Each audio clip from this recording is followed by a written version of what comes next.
আজকে যে দুইটা আলাদা আলাদা অধ্যায় নিয়ে কথা বলবো, এইখানে টপিকগুলা মোর অর সেম প্রায় একই রকম।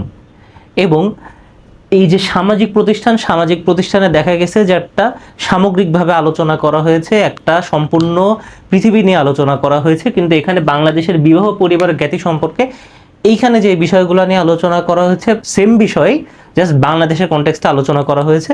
প্রথমে আমরা এমসিকিউ দেখব, এই অধ্যায়গুলো থেকে যে কেমন এমসিকিউ আসে বা কেমন এমসিকিউ আসতে পারে সেগুলোর আমরা ব্যাখ্যা দেখব। এবং এর পাশাপাশি আমরা যেই জিনিসগুলো করব এইগুলো সৃজনশীল বা সিকিও দেখব, এবং আশা করি এর মাধ্যমে তোমাদের এই দুইটা অধ্যায়ের একটা ওভারঅল কম্প্যাক্ট আইডিয়া বা ধারণা তোমরা পেতে পারবে। তো চলো, প্রথমে আমরা যে অধ্যায়টা দেখব সমাজবিজ্ঞান প্রথম পত্র পঞ্চম অধ্যায় সামাজিক প্রতিষ্ঠান।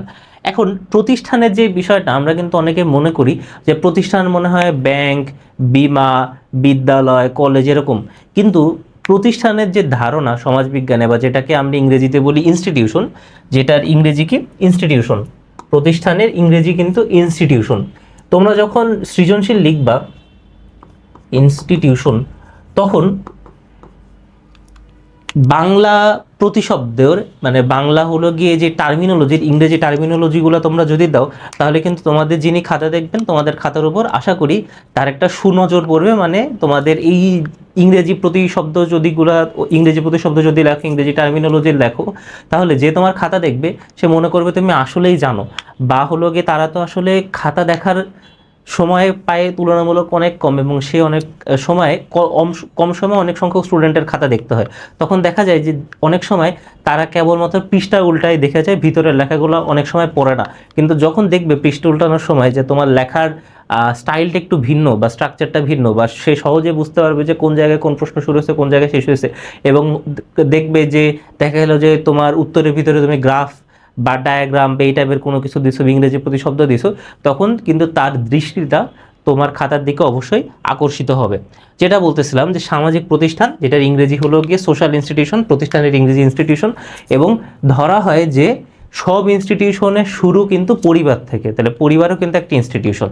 আচ্ছা, পলিঅ্যান্ড্রি শব্দের অর্থ নিচের কোনটি? পলিঅ্যান্ড্রি শব্দর অর্থ নিচের কোনটি, তাই না? তাহলে পলিঅ্যান্ড্রি কোন জায়গা থেকে আসছে? পলিঅ্যান্ড্রি আসছে হলো পলিগ্যামি থেকে। পলিগ্যামি, পলিগ্যামি মানে কি? পলিগ্যামি মানে হলো কি বহু বিবাহ, মানে যেখানে একজন হাজবেন্ড একজন ওয়াইফ, এটা তো নর্মাল বিবাহ আমরা জানি, যেটাকে ইংরেজিতে কি বলা হয়? ইংরেজিতে বলা হয় মোনোগ্যামি।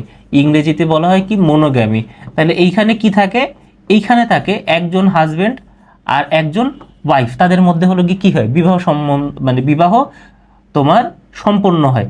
কিন্তু পলিগ্যামিটা আমরা কি দেখি? যে দেখা যায় যে একাধিক হাজবেন্ড একজন ওয়াইফ, বা একাধিক ওয়াইফ একজন হাজবেন্ড, এরকম হলো গিয়ে আমরা দেখা যায়। এখন পলিগ্যামিকে আবার দুই ভাগে ভাগ করা যায়। পলিগ্যামিকে দুই ভাগে ভাগ করা যায়। একটা হলো এই যে একটা পলিঅ্যান্ড্রি, আর আরেকটা কি? আরেকটা হলো তোমার পলিজিনি। পলিজিনি। এখন পলিঅ্যান্ড্রিতে আমরা কি দেখি? পলিঅ্যান্ড্রিতে বহু স্বামী, মানে একাধিক স্বামী একজন ওয়াইফকে বা একজন মেয়েকে যখন বিয়ে করে সেটাকে বলা হয় পলিঅ্যান্ড্রি। আর পলিজিনি কোনটা? যেটা হলো একজন হাজবেন্ড বা একজন পুরুষ একাধিক ওয়াইফ বা একাধিক নারীকে যখন বিয়ে করে তখন সেটাকে বলা হয় পলিজিনি বা বহু স্ত্রী বিবাহ। এই পলিঅ্যান্ড্রি কিন্তু আমাদের সমাজে আসলে এভাবে দেখা যায় না, যদিও পলিঅ্যান্ড্রির উদাহরণ আমরা মহাভারতে কিন্তু দেখতে পারি, যে মহাভারতে একজন মহিলা হলো গিয়ে 5 জন হাজবেন্ডকে বিবাহ করেছিলেন। আচ্ছা, তারপরে কোন ধরনের পরিবারের কারণে পিতা মাতার বার্ধক্যকালীন নিরাপত্তা বিঘ্নিত হচ্ছে? আগে উত্তর বলি তারপরে লজিক দিই। এটার উত্তর হবে হলো নয়াবাস। তার কারণ কি?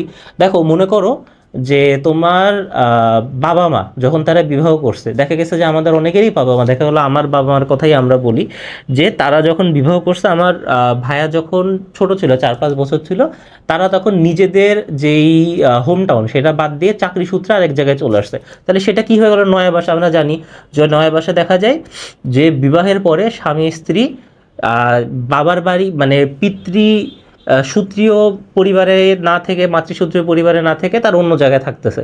তাহলে সেখানে থাকার পরে পরবর্তীতে তাদের হলো কি হচ্ছে? সন্তান হচ্ছে। এবং সন্তানরা যখন বড় হচ্ছে, বিবাহ করতেছে, তখনও তারা দেখা যায় যে কি চাকরি সূত্রে তারা অন্য জায়গায় চলে যাচ্ছে। তখন এই নয়া বাসার কারণে যে এই বার্ধক্য অবস্থায় থাকা পিতা মাতা বা বাবা মা যারা থাকে তারা কি নিরাপত্তা একটা নিরাপত্তা ঝুঁকিতে তারা ভুগে, মানে তাদেরকে দেখাশোনা করার জন্য বা তাদেরকে টেক কেয়ার করার জন্য ওরকম কেউ থাকে না। এর জন্য দুয়ের উত্তর হবে নয়াবাস পরিবার বা নিও লোকাল ফ্যামিলি। নিও লোকাল ফ্যামিলি, নিও লোকাল ফ্যামিলি। ইংরেজি প্রতিশব্দগুলো কিন্তু জানাটা খুবই গুরুত্বপূর্ণ। কোন জাতি গোষ্ঠীর মাঝে বহু স্বামী বিবাহ ভিত্তিক পরিবার চালু ছিল? এটা হলো টোডা। তারা মূলত ইন্ডিয়ার একটা কি জাতিগোষ্ঠী, ইন্ডিয়ার একটা জাতিগোষ্ঠী এই টোডা। আর হলো আফ্রিদি, তারা মূলত পাকিস্তানের, তারা মূলত কোন অঞ্চলের? পাকিস্তানের। আমরা এই যে দেখি না যে শহীদ আফ্রিদি ক্রিকেট প্লেয়ার, এই আফ্রিদি জাতিগোষ্ঠী পাকিস্তানের। পরিবার কি? পরিবার হলো একদল স্বাধীন জনগোষ্ঠী, একদল শৃঙ্খলিত জনগোষ্ঠী, কিছু লোকের একত্রে বসবাস, সবই ঠিক আছে, এই তিনটা উত্তরই ঠিক আছে। কিন্তু আমাদের কি মোর অ্যাপ্রোপ্রিয়েট উত্তরটা খুঁজতে হবে। সেক্ষেত্রে উত্তর কি হবে? রক্ত সম্পর্কীয় লোকজন। পরিবারে কি সবাই কিন্তু রক্ত সম্পর্কীয়, তাই না? আবার জাস্ট একটা থাকে যেটা হলো কি বিবাহ সম্বন্ধে হলো কি আসে, যে হাজব্যান্ড ওয়াইফের মধ্যে যে সম্পর্ক, সেটা কিন্তু বৈবাহিক সূত্রে সম্পর্ক, তাই না? কিন্তু তাছাড়া যাদের যে সম্পর্ক সবই কিন্তু রক্ত সম্পর্কীয় সম্পর্ক। আচ্ছা, ম্যারিজ ম্যারেজ অ্যান্ড মোরালস গ্রন্থটি রচয়িতাকে, প্রত্যেক অধ্যায়ে কিন্তু দেখো এরকম কিছু তথ্য আছে যে এই গ্রন্থটা কে রচনা করেছেন, বা এই উক্তিটি কার, বা এই সংজ্ঞাটি কে দিয়েছেন, এইগুলো কিন্তু আমাদের মনে রাখাটা খুব গুরুত্বপূর্ণ। ম্যারেজ অ্যান্ড মোরালস গ্রন্থটি রচয়িতা হলো বার্ট্রান্ড রাসেল, রচয়িতা বার্ট্রান্ড রাসেল। আচ্ছা, মানব সম্পর্কে বলয় বৃদ্ধিতে সহায়ক ভূমিকা পালন করে কোন ধরনের বিবাহ? বহির্বিবাহ, অন্তর্বিবাহ, গোষ্ঠী বিবাহ নাকি একক বিবাহ? এটার উত্তর হবে বহির্বিবাহ। বহির্বিবাহ কি? নিজেদের যে গ্রুপ, নিজেদের যে সার্কেল, মানে নিজেদের যে গোত্র, এই গোত্রের বাইরে যে যখন তুমি অন্য জায়গায় বিবাহ করতেছো তখন সেটাকে বলে বহির্বিবাহ। তাহলে এইটার সাথে এই যে মানব সম্পর্কে বলয় বৃদ্ধির সম্পর্কটা কি? সম্পর্ক হলো, মনে করো তুমি যদি তোমার নিজের সার্কেলের মধ্যে, নিজের গ্রুপের মধ্যে বা নিজের গোত্রের মধ্যে যদি তুমি বিবাহ সম্পন্ন করো, তাহলে দেখা যাবে যে কি তোমার নতুন আর কোনো আত্মীয় হবে না, নতুন কোনো রিলেটিভস হবে না, তাই না? মানে যারা আগে রিলেটিভস ছিল তারা এখন রিলেটিভস, কিন্তু দেখা গেলো সম্পর্কটা একটু চেঞ্জ হয়ে গেছে, কিন্তু লোকটা একই রকম আছে। কিন্তু তুমি যদি বহির্গোষ্ঠীতে সম্পর্ক করো বা বিবাহ করো, তখন দেখা যাবে যে এমনও লোকজন তোমার পরিবারের অংশ হয়ে গেছে যারা আগে তোমার কোনো সম্পর্কে ছিল না, কোনো রিলেটিভসে ছিল না, এবং তাদের সেই পরিবারে তুমি বিবাহ না করলে তাদেরকে তুমি রিলেটিভস হিসেবে পেতেই না। তাহলে বহির বিবাহতে কি এই যে তোমার এই যে মানব সম্পর্কে বলয় বৃদ্ধি করা সম্ভব, বহির্বিবাহ। তারপরে আধুনিক একক বিবাহ ভিত্তিক পরিবার এক দীর্ঘ ক্রম বিকাশের ফল। এই যে বলেছি যে উক্তিগুলো কিন্তু খুবই গুরুত্বপূর্ণ, এবং এইগুলো যদি তুমি আগে থেকে না জানো, আন্দাজ করে কিন্তু আসলে উত্তর করা খুবই রিস্কি হয়ে যাবে। তখন জাস্ট তোমার ঠিক হওয়ার পার্সেন্টেজ থাকবে 25%, হুইচ ইজ ভেরি লো। তাইলে এই উক্তিটি কে দিয়েছেন? মর্গান। আচ্ছা, পারিবারিক বন্ধনের মূল চাবিকাঠি হলো, তাহলে দেখো যে পারিবারিক বন্ধন মূলত টিকে থাকে কোন বিষয়গুলোর ভিত্তিতে? পারস্পরিক স্নেহ, মায়া, মমতা, সম্প্রীতি। নিজের কোনটি সঠিক? নিজের তিনটি কিন্তু সঠিক। আচ্ছা, এবার দেখা একটা উদ্দীপক দেওয়া আছে এবং উদ্দীপকের উপর ভিত্তি করে আমাদের 9 আর 10 নম্বর প্রশ্নের উত্তর করতে হবে। মিজান সাহেব তার ছোট বোন শিবাকে খুব ভালোবাসেন। তাদের এই সম্পর্ক আরও বৃদ্ধি করতে তিনি তার মেয়েকে ছোট বোনের ছেলের সাথে বিবাহ দেন। তাহলে এ ধরনের বিবাহকে কি বলে? এ ধরনের বিবাহ স্বাভাবিকভাবে আমরা বুঝতেছি যে কাজিন ম্যারেজ, তাই না? তাহলে লেভিরেটো হবে না, সরোরেটো হবে না, লেভিরেটো হবে না, সরোরেটো হবে না। তাহলে কথা হলো প্যারালাল কাজিন নাকি ক্রস কাজিন? প্যারালাল কাজিন না ক্রস কাজিন, এইটা আমরা কিভাবে দেখব? দেখো, এইখানে কাজিন বিবাহ বোঝানোর জন্য যদি দেখি যে আমরা আগে এই দুইটা বৃত্তকে ধরি, তাই না? তাহলে এইটা হলো ফাদার আর এইটা হলো মাদার, এবং তাদের মাধ্যমে জন্ম নিয়েছো তুমি। তাহলে এটা হলো গিয়ে তুমি, বা এটা ইউ বা মি, যেটাই বলি না কেন, আমি ধরলাম এইটা মি, তাই না? আচ্ছা দেখো, তাহলে বাবার ভাই বোন থাকতে পারে, তাই না? তাহলে বাবার ভাই বোন থাকতে পারে। সেক্ষেত্রে আমরা ধরি যে ফাদারের কি আছে? ফাদারের ব্রাদার আছে, আর ফাদারের সিস্টার আছে। ঠিক একইভাবে মাদারের কি আছে? মাদারেরও ব্রাদার আছে, মাদারেরও সিস্টার আছে। এখন ফাদার হলো গিয়ে কি ছেলে না মেয়ে? ছেলে। এখন বাবার দিককার সম্পর্কে ভাই বা বোন, এদের মধ্যে কে ছেলে? ভাই ছেলে স্বাভাবিকভাবে। তাহলে ফাদারের ভাই মানে তোমার বাবার ভাই, মানে সহজ কথায় তোমার চাচার সাথে, চাচার ছেলে বা মেয়ের সাথে যদি তোমার বিবাহ হয় তখন সেটা কি হবে? এই যে দেখো, তাহলে এই যে তোমার ধরলাম যে তুমি ছেলে, তাহলে তুমি এখানে কি মি, তাহলে তুমি হলো মেল,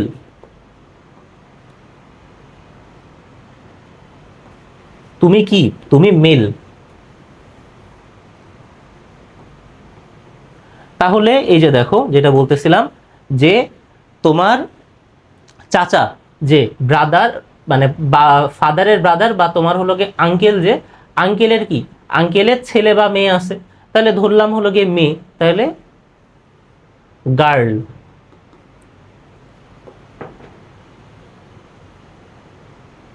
গার্ল। আর এখানে আছে বয়।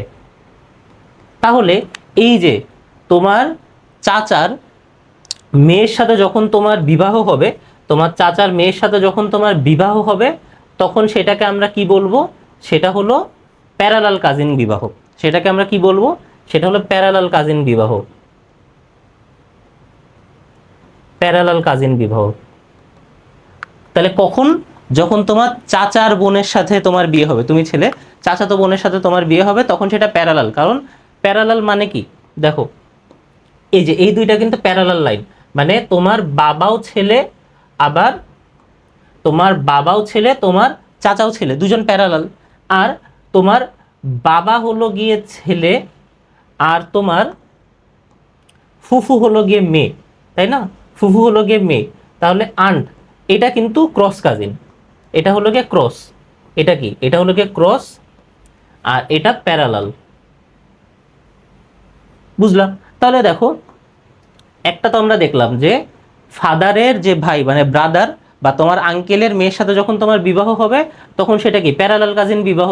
আর এই যে সিস্টারের মানে তোমার আন্টের, যে তোমার কি আন্ট, আন্টের মেয়ের সাথে যদি তোমার বিবাহ হয়, আন্টের মেয়ের সাথে যদি তোমার বিবাহ হয় তখন সেটা কোন বিবাহ?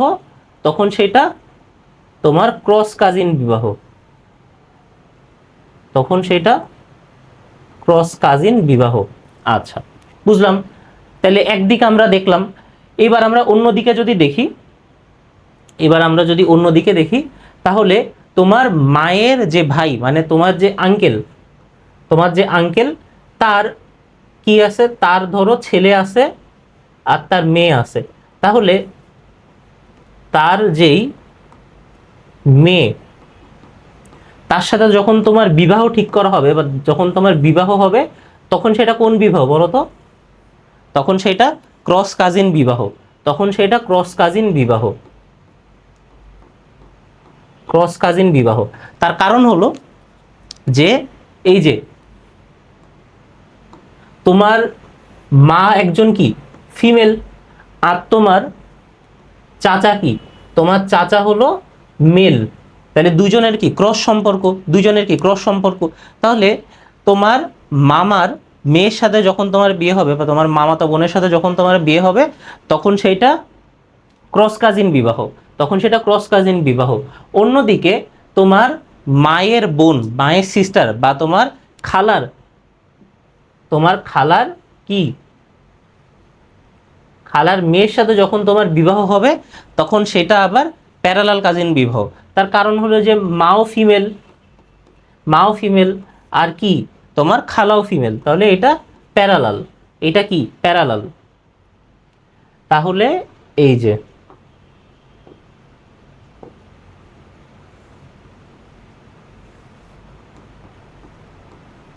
Parallel cousin marriage.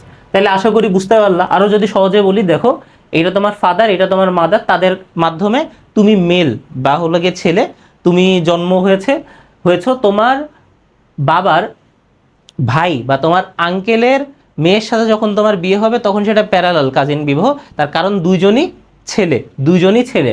অপরদিকে তোমার মায়ের বোনের সাথে, বোনের মেয়ের সাথে যখন তোমার বিয়ে হবে, যখন তোমার খালার বোনের সাথে বিয়ে হবে বা খালাতো বোনের সাথে বিয়ে হবে তখন সেটা কি হলো তোমার প্যারালাল কাজিন বিবাহ, তার কারণ দুইজনই মেয়ে, দুইজনই মেয়ে। অপরদিকে তোমার ফুফুর মেয়ের সাথে যখন তোমার বিয়ে হবে, যখন তোমার ফুফাতো বোনের সাথে বিয়ে হবে, তখন সেটা কি ক্রস কাজিন বিবাহ। ঠিক একইভাবে তোমার মামাতো বোনের সাথে যখন তোমার বিবাহ হবে, তখন সেটা ক্রস কাজিন বিবাহ। তাহলে এই যে এইখানে আমরা একটা প্যারালাল কাজিন দেখলাম, আর এইখানে আমরা একটা প্যারালাল কাজিন দেখলাম। আবার এইখানে একটা ক্রস কাজিন, এইখানে একটা ক্রস কাজিন। আশা করি বুঝতে পারছো। তাহলে চলো এইটার উত্তর যদি আমরা দেই, যে কোন ধরনের বিবাহ হয়েছে, এখানে আমরা দেখতেছি যে মিজান সাহেব তার ছোট বোন সীমাকে খুব ভালোবাসে। তাহলে একটা মেল একটা ফিমেল, স্বাভাবিকভাবে কোন বিবাহ? এটা হবে ক্রস কাজিন বিবাহকে এটা ইঙ্গিত করতেছে। এবং সমাজে এই ধরনের বিবাহের কারণ হলো, তাহলে কোন ধরনের বিবাহ? এখানে তোমার কাজিন ম্যারেজের কথা বলতেছে, এখানে তোমার কাজিন ম্যারেজের কথা বলতেছে। কাজিন ম্যারেজে কোন ধরনের বিবাহের কারণে কি হয়? সন্তানদের নিজেদের মধ্যে রাখে, স্বাভাবিকভাবে অবশ্যই সম্পত্তি নিজেদের মধ্যে থাকে, নিজেদের ফ্যামিলির বাইরে আর যায় না, জ্ঞাতি সম্পর্ক টিকিয়ে রাখা। তাহলে উত্তর হবে 1, 2 আর 3। তো এই যে এমসিকিউ দেখলাম, এবং সিকিউ যাওয়ার আগে আমাদের বিবাহ নিয়ে একটু দেখতে হবে যে বিবাহ বাংলাদেশে কত প্রকার আছে, তাই না? বা বিবাহ সারা বিশ্বে কত প্রকার আছে। ওকে, তো চলো আমরা দেখি। প্রথমে আসতেছে একক বিবাহ। একক বিবাহকে কি বলে? একক বিবাহ যেখানে একজন হাজবেন্ড একজন ওয়াইফ থাকে, মানে যেই বিবাহটা সব থেকে কমন, সেটা একক বিবাহ। এইটাকে বলে মোনোগ্যামি, এইটাকে বলে মোনোগ্যামি। আচ্ছা, তারপর আসতেছে বহু বিবাহ, মানে এখানে একজন হাজবেন্ড একাধিক ওয়াইফ, বা একজন ওয়াইফ একাধিক হাজবেন্ড থাকে, সেটা। এখন বহু বিবাহকে দুই ভাগে ভাগ করা হয়েছে মূলত। বহু বিবাহকে মূলত দুই ভাগে ভাগ করা হয়েছে। কি কি? একটা হলো পলিএন্ড্রি, একটা হলো পলিজিনি। তাহলে পলিএন্ড্রিতে কি হবে? পলিএন্ড্রিতে তোমার একজন ওয়াইফ থাকবে, একজন ওয়াইফ, আর 2 বা 2-এর বেশি কি হাজবেন্ড থাকবে, 2 বা 2-এর বেশি হাজবেন্ড থাকবে। এবং এই ধরনের বিবাহ আমাদের দেশে বা সারা বিশ্বে কিন্তু খুবই কম। অন্যদিকে, মানে খুবই কম বলতে গেলে নেই বললেই চলে। অন্যদিকে পলিজিনি কি? পলিজিনিতে একজন হাজবেন্ড থাকবে, একজন হাজবেন্ড থাকবে, এবং 2 বা 2-এর বেশি ওয়াইফ থাকবে, 2 বা 2-এর বেশি ওয়াইফ থাকবে। এবং এইগুলা কিন্তু আমাদের সমাজে আগে মোটামুটি কমন ছিল, এখন একটু কম, তবে একদম নেই বললেই চলে এমন কিন্তু না। কিছু কিছু ক্ষেত্রে কিন্তু দেখা যায়, বিশেষ করে গ্রাম অঞ্চলে এই বিষয়গুলো দেখা যায়। আচ্ছা, তারপরে আসতেছে গোষ্ঠী বিবাহ। গোষ্ঠী বিবাহ কি? যেখানে একাধিক পুরুষ এবং একাধিক নারী একত্রিত বিবাহ, মানে বিবাহ করে, সেটাকে বলে গোষ্ঠী ম্যারেজ। এটাও সারা বিশ্বে খুবই কম, নেই বললে চলে, বাংলাদেশেও নেই বললে চলে।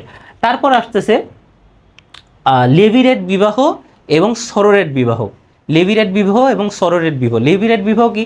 মনে করো যে তুমি একজন নারী ওয়াইফ, তোমার হাজব্যান্ড মারা গেছে, তাহলে তোমার হাজব্যান্ডের ভাইকে যদি তুমি বিয়ে করো, সেটা তোমার হাজব্যান্ডের থেকে বড় হোক বা ছোট হোক, বা হাজব্যান্ডের বড় ভাই হোক বা ছোট ভাই হোক, তাকে যখন তুমি বিয়ে করবা, তখন সেটাকে বলা হয় লেভিরেট বিবাহ। আর তার ঠিক উল্টাটা সরোরেট বিবাহ। যে তুমি ধরো একজন পুরুষ, তোমার ওয়াইফ মারা গেছে, তোমার ওয়াইফের বড় বোন বা ছোট বোনকে তুমি যখন বিবাহ করবা, তখন সেটা কে বলা হবে সরোরেট বিবাহ। তাহলে লেভিরেটে কি? লেভিরেটে তোমার আমরা বলতে পারি যে হাজব্যান্ড ডেড, অ্যান্ড তাহলে সেই নারী কার সাথে বিয়ে করবে? সে বিয়ে করবে ধরো দেবর, বা তোমার মূলত দেবরদের সাথেই বিয়ে করে আর কি। তারপরে আসতেছে সরোরেট বিবাহ। তাহলে এখানে ওয়াইফ ডেড, মানে ওয়াইফ মারা যাবে,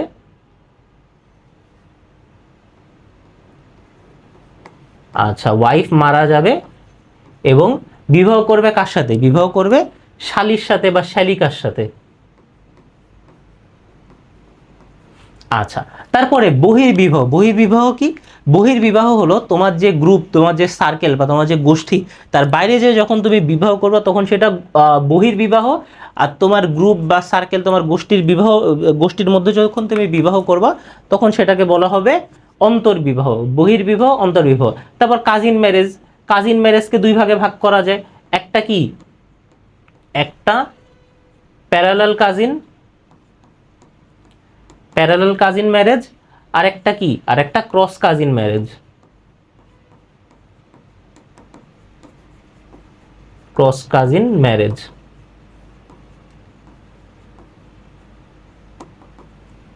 আচ্ছা, তাহলে প্যারালাল কাজিন ম্যারেজ কোনটা? প্যারালাল কাজিন ম্যারেজ হলো তোমার চাচাতো বা খালাতো কাজিনের সাথে যখন তুমি বিয়ে করবা তখন সেটা কি, প্যারালাল কাজিন। আর ক্রস কাজিন ম্যারেজ কোনটা? সেটা হলো ফুফুতো বা মামাতো কাজিনের সাথে যখন তুমি বিয়ে করবা তখন সেটা ক্রস কাজিন বিবাহ। আচ্ছা, তারপরে অনুলোম বিবাহ আর প্রতিলোম বিবাহ। অনুলোম বিবাহ, প্রতিলোম বিবাহ। তাহলে অনুলোম বিবাহতে কি, এখানে হাজবেন্ডের স্ট্যাটাস বা হাজবেন্ডের অবস্থা, সেটা শিক্ষাগত যোগ্যতা হইতে পারে, বা হলো গিয়ে তোমার আর্থিক যোগ্যতা হইতে পারে, বা যে কোনো দিক থেকে সামাজিক যোগ্যতা হইতে পারে বেশি, এবং ওয়াইফের সেই জিনিসটা কম, সেটা হলো অনুলোম বিবাহ।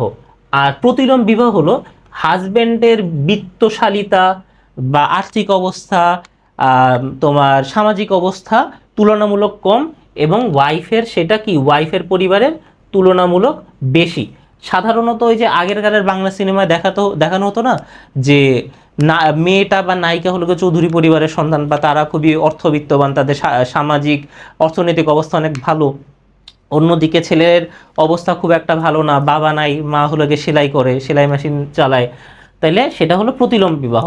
আচ্ছা, সমবিবাহ। সমবিবাহ কি, এটা হলো যে হাজব্যান্ড আর ওয়াইফ, তাদের দেখা গেছে যে সামাজিক অবস্থা, অর্থনৈতিক অবস্থা, তাদের হলো গিয়ে যোগ্যতা, তাদের দেখা যাবে যে তোমার শিক্ষাগত যোগ্যতা যখন একই রকম হবে তখন হলো সমবিবাহ।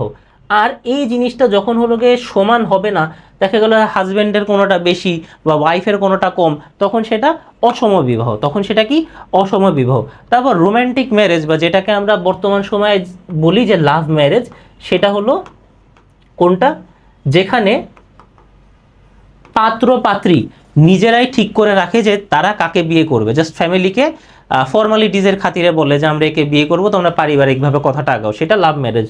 আর সংযোজিত বিবাহ বা অ্যারেঞ্জ ম্যারেজ কোনটা, আমরা তো সকলেই জানি, যেখানে তোমার ছেলের পরিবার বা মেয়ের পরিবারের কেউ বিবাহ সম্বন্ধটা আগায়, এবং দেখা যায় যে কি, যে ছেলে বা মেয়ে আগে থেকে কোনো ধরনের সম্পর্কে লিপ্ত থাকে না, সেটা হলো সংযোজিত বিবাহ বা অ্যারেঞ্জ ম্যারেজ। তাহলে এটাই সারা বিশ্বে বা বাংলাদেশে এই ধরনের বিবাহ দেখা যায়। ওকে, তারপরে কাজিন বিবাহ তো আমরা দেখলাম যে কীরকম কী কী হয়ে থাকে না থাকে। তারপরে পরিবারের প্রকারভেদ, পরিবারের প্রকারভেদ ক্ষমতার মাত্রার ভিত্তিতে। এখন আমরা দেখব পরিবারের প্রকারভেদ কেমন হয়ে থাকে। সেটা হলো ক্ষমতার মাত্রার উপর ভিত্তিতে দুই ভাগে ভাগ করা যায়, একটা পিতৃতান্ত্রিক,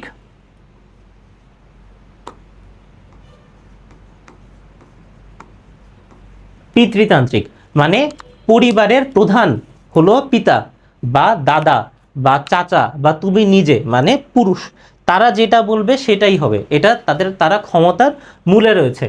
এটাই সারা বিশ্বে বা বাংলাদেশে সবচেয়ে কমন। আরেকটা কি, আরেকটা মাতৃতান্ত্রিক, যেটা সারা বিশ্বেও খুবই কম, বাংলাদেশেও খুবই কম। মাতৃতান্ত্রিক মূলত দেখা যায় বাংলাদেশে গারো এবং খাসিয়াদের মধ্যে, গারো এবং খাসিয়াদের মধ্যে এই বিষয়টা দেখা যায়। তাছাড়া বাংলাদেশে এরকম ক্ষমতার মাত্রার উপর ভিত্তি করে মাতৃতান্ত্রিক পরিবার নেই বললেই চলে। তারপরে স্বামী স্ত্রীর সংখ্যার ভিত্তিতে এটাকে কয় ভাগে ভাগ করা যায়, এটাকে ভাগ করা যায় চার ভাগে, এটাকে ভাগ করা যায় চার ভাগে। একটা হলো এই যে তোমার মোনোগ্যামি, মোনোগ্যামি মানে পুরুষ একজন নারীও একজন। তারপরে আসতেছে আমার এই যে পলিএন্ড্রি, পলিএন্ড্রি মানে একজন ওয়াইফ একাধিক হাজবেন্ড। এরপরে আসতেছে পলিজিনি, একাধিক ওয়াইফ, একজন হাজবেন্ড। আর লাস্টলি আসতেছে তোমার গ্রুপ বা গোষ্ঠী।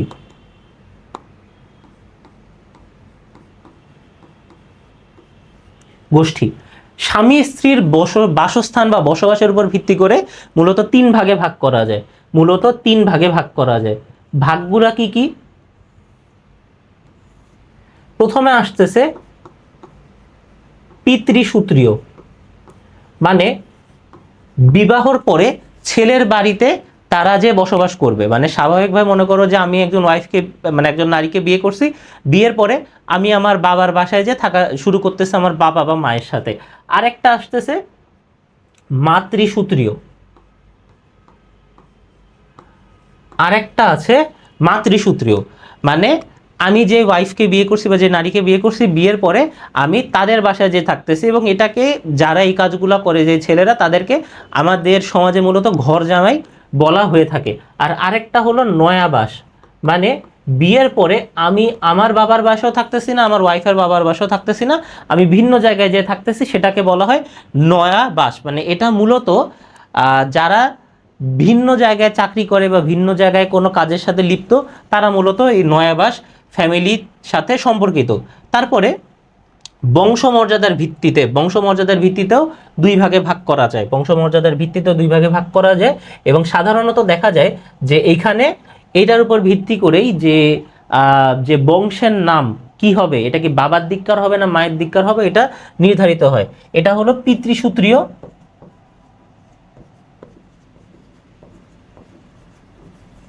পিতৃসূত্রীয় এবং মাতৃসূত্রীয়।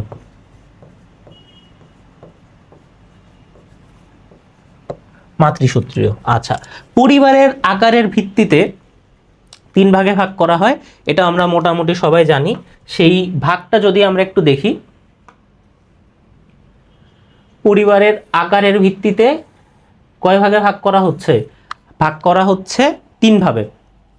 প্রথমে আসতেছে যে তোমার একদম যেটা, যে একদম আমাদের সমাজে যেটা এখন সবচেয়ে বেশি দেখা যাচ্ছে, সেটা হলো অনুপরিবার, মানে হাজব্যান্ড ওয়াইফ এবং সাথে হয়তো তাদের বাচ্চা থাকতেও পারে, নাও থাকতে পারে, তাই না? আচ্ছা, তারপরে যেটা দেখা যায় যে তোমার বর্ধিত পরিবার।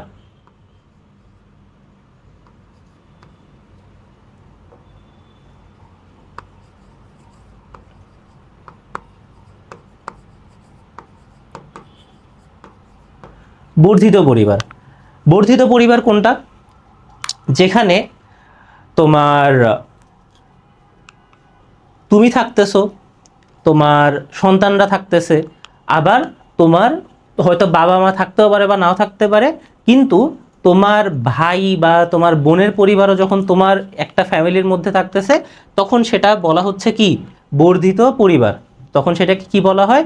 বর্ধিত পরিবার। তাহলে আমরা দেখলাম অনুপরিবার, বর্ধিত পরিবার, এবং একটা হলো যেটাকে বলা হয় ইংরেজিতে জয়েন্ট ফ্যামিলি। ইংরেজিতে কি বলা হয়? যে জয়েন্ট ফ্যামিলি বা জয়েন্ট পরিবার। এখানে তুমি তোমার বাবা মা, তুমি তোমার বাবা মা, তোমার চাচা চাচি, দাদা দাদি বা বিভিন্ন যারা যারা আছে সবাই মিলে যখন থাকবে, তখন সেটাকে বলা হয় জয়েন্ট ফ্যামিলি। আর বর্ধিত পরিবারে 3 জেনারেশন থাকতে হবে। বর্ধিত পরিবারে কয়টা জেনারেশন থাকতে হবে? সেটা 3টা জেনারেশন, 3টা জেনারেশন থাকতে হবে। যেরকম ধরো আমি একটা জেনারেশন, আমার বাবা একটা জেনারেশন, এবং আমার দাদা একটা জেনারেশন, তাহলে 3 জেনারেশন যখন এক ফ্যামিলিতে থাকবে, তখনও কিন্তু সেটাকে আবার বর্ধিত পরিবার বলা হবে। তো আমরা যেটা বলছিলাম যে পরিবারের আকারের ভিত্তিতে 3 ভাগে ভাগ করা হয়, অনুপরিবার, বর্ধিত পরিবার এবং কি জয়েন্ট ফ্যামিলি। জয়েন্ট ফ্যামিলির যেই বাংলা নামটা আমরা সবচেয়ে বেশি ব্যবহার করি, সেটা হলো তোমার যৌথ পরিবার, মানে সেখানে সবাই যৌথভাবে থাকে, যৌথ পরিবার, যৌথ পরিবার, যৌথ পরিবার। আচ্ছা, পাত্রপাত্রী নির্বাচন রীতির ভিত্তিতে এখানে কিন্তু তোমার 2 ভাগে ভাগ করা হয়। এখানে আবার তোমার সেই একই 2 ভাগে ভাগ করা হয়। সেটা কি কি? সেটা হলো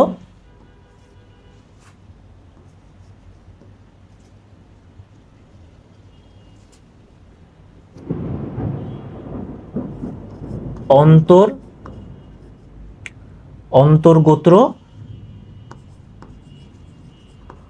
বিবাহ ভিত্তিক পরিবার এবং আরেকটা কি বহির্গোত্র বিবাহ ভিত্তিক পরিবার। বহির্গোত্র বিবাহ ভিত্তিক পরিবার মানে যেখানে নিজের গোত্রের ভিতরে বিবাহ করে তারা একত্রে বসবাস করে সেটা অন্তর্গোত্র বিবাহ ভিত্তিক পরিবার, এবং নিজের গোত্র বাদ দিয়ে অন্য গোত্রে বিবাহ করে তারা যারা একত্রিত বসবাস করে সেটা বহির্গোত্র বিবাহ ভিত্তিক পরিবার। আচ্ছা, তো এর মাধ্যমে আমরা বুঝতে পারলাম যে বাংলাদেশে এবং মোটামুটি সারা বিশ্বে মূলত পরিবারকে 5টা ভিত্তিতে ভাগ করা 6টা ভিত্তিতে ভাগ করা হয়েছে। ক্ষমতার মাত্রার ভিত্তিতে, তারপরে স্বামী স্ত্রীর সংখ্যার ভিত্তিতে, স্বামী স্ত্রীর বাসস্থানের ভিত্তিতে, বংশমর্যাদার ভিত্তিতে, পরিবারের আকারের ভিত্তিতে এবং তোমার পাত্রপাত্রী নির্বাচনের রীতির ভিত্তিতে। এখানে স্বামী স্ত্রীর বাসস্থানের ভিত্তিতে যে 3 ভাগে ভাগ করা হয়েছে, মাতৃসূত্রীয়, পিতৃসূত্রীয়, নয়াবাস। মাতৃসূত্রীয়র কিন্তু অন্য নামও আছে, যে সেটাকে তুমি মাতৃবাস পরিবারও দিতে পারো, পিতৃসূত্রীয়কে তুমি এইভাবে পিতৃবাস পরিবার লিখতে পারো।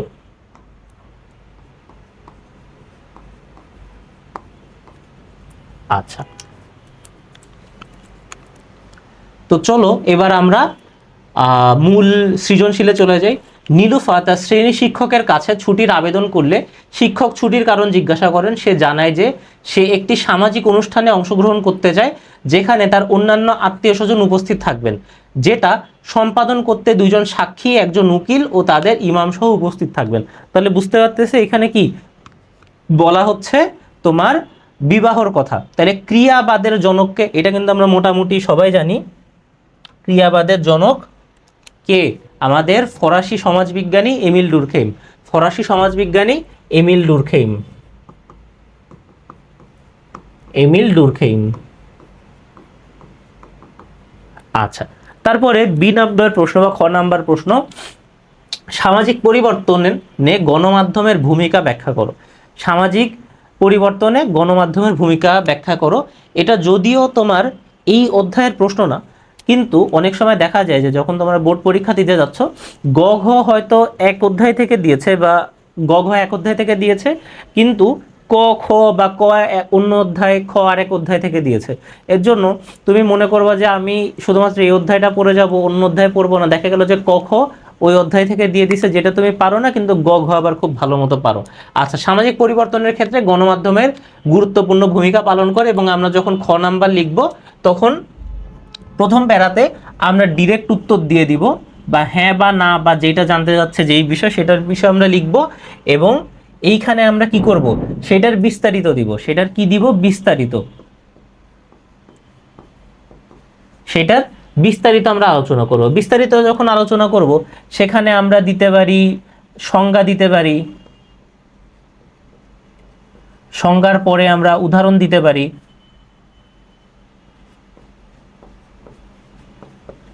এবং বিস্তারিত আলোচনা তো করতে পারি। যেরকম দেখো যে গণমাধ্যম যেমন পত্রপত্রিকা, টেলিভিশন, বেতার ইত্যাদির মাধ্যমে জনগণ সরকারের মধ্যে যোগাযোগ ও জনগণের নিজেদের মধ্যে যোগাযোগ সৃষ্টি হয়। তাহলে গণমাধ্যমের উদাহরণ কিন্তু দেখো এখানে দিয়ে দিয়েছে, গণমাধ্যমের উদাহরণ এখানে দিয়ে দিয়েছে, যা গণসচেতনতা সৃষ্টি করে। এতে জনসাধারণের চিন্তাভাবনা ও দৃষ্টিভঙ্গির পরিবর্তন ঘটে, যা সামাজিক পরিবর্তনের ক্ষেত্রে গুরুত্বপূর্ণ ভূমিকা রাখে। টু দ্য পয়েন্ট অ্যান্সার, খুব একটা বড় করে নেই, যেটা খ নাম্বারে আসলে ওরকম চায়ও না। গ নাম্বারে কি বলা হয়েছে? উদ্দীপকের অনুষ্ঠান কোন সামাজিক প্রতিষ্ঠানকে নির্দেশ করে, এর প্রকারভেদ ব্যাখ্যা করো। আমরা তো অলরেডি বলে দিছি যেটা কোনটাকে নির্দেশ করতেছে, এটা বিবাহ। তাহলে বিবাহ এবং এর প্রকারভেদকে ব্যাখ্যা করতে হবে। উদ্দীপকের অনুষ্ঠানে বিবাহ নামক সামাজিক প্রতিষ্ঠানের নির্দেশ করা হয়েছে। তাহলে প্রথম প্যারাতেই আমাদের দিয়ে দিতে হবে যে আসলে কোনটার বিষয় বলা হয়েছে, তাই না? একদম ডিরেক্ট আমরা সেটা বলে দিব এক লাইনে প্রথম প্যারাতে। বিবাহ এমন একটি সর্বব্যাপী ও সর্বজনীন সামাজিক এমন একটি সর্বব্যাপী ও সার্বজনীন সামাজিক প্রতিষ্ঠান। তাহলে এইখানে একটার মাধ্যমে কি হলো, এইটার মাধ্যমেই একটা ডেফিনেশন দিয়ে দিল যে বিবাহ কি, এইটার সংজ্ঞা এখানে দিয়ে দিয়েছে, সংজ্ঞা। আচ্ছা, এটি নারী ও পুরুষের মধ্যকার এমন এক চুক্তি নির্ভর সম্পর্ক যা সমাজ, ধর্ম ও রাষ্ট্র কর্তৃক স্বীকৃত। তাহলে এই সম্পর্কটা, বিবাহ সম্পর্ক যেভাবে সমাজ স্বীকৃত, ধর্ম স্বীকৃত এবং তার পাশাপাশি রাষ্ট্র কর্তৃকও স্বীকৃত।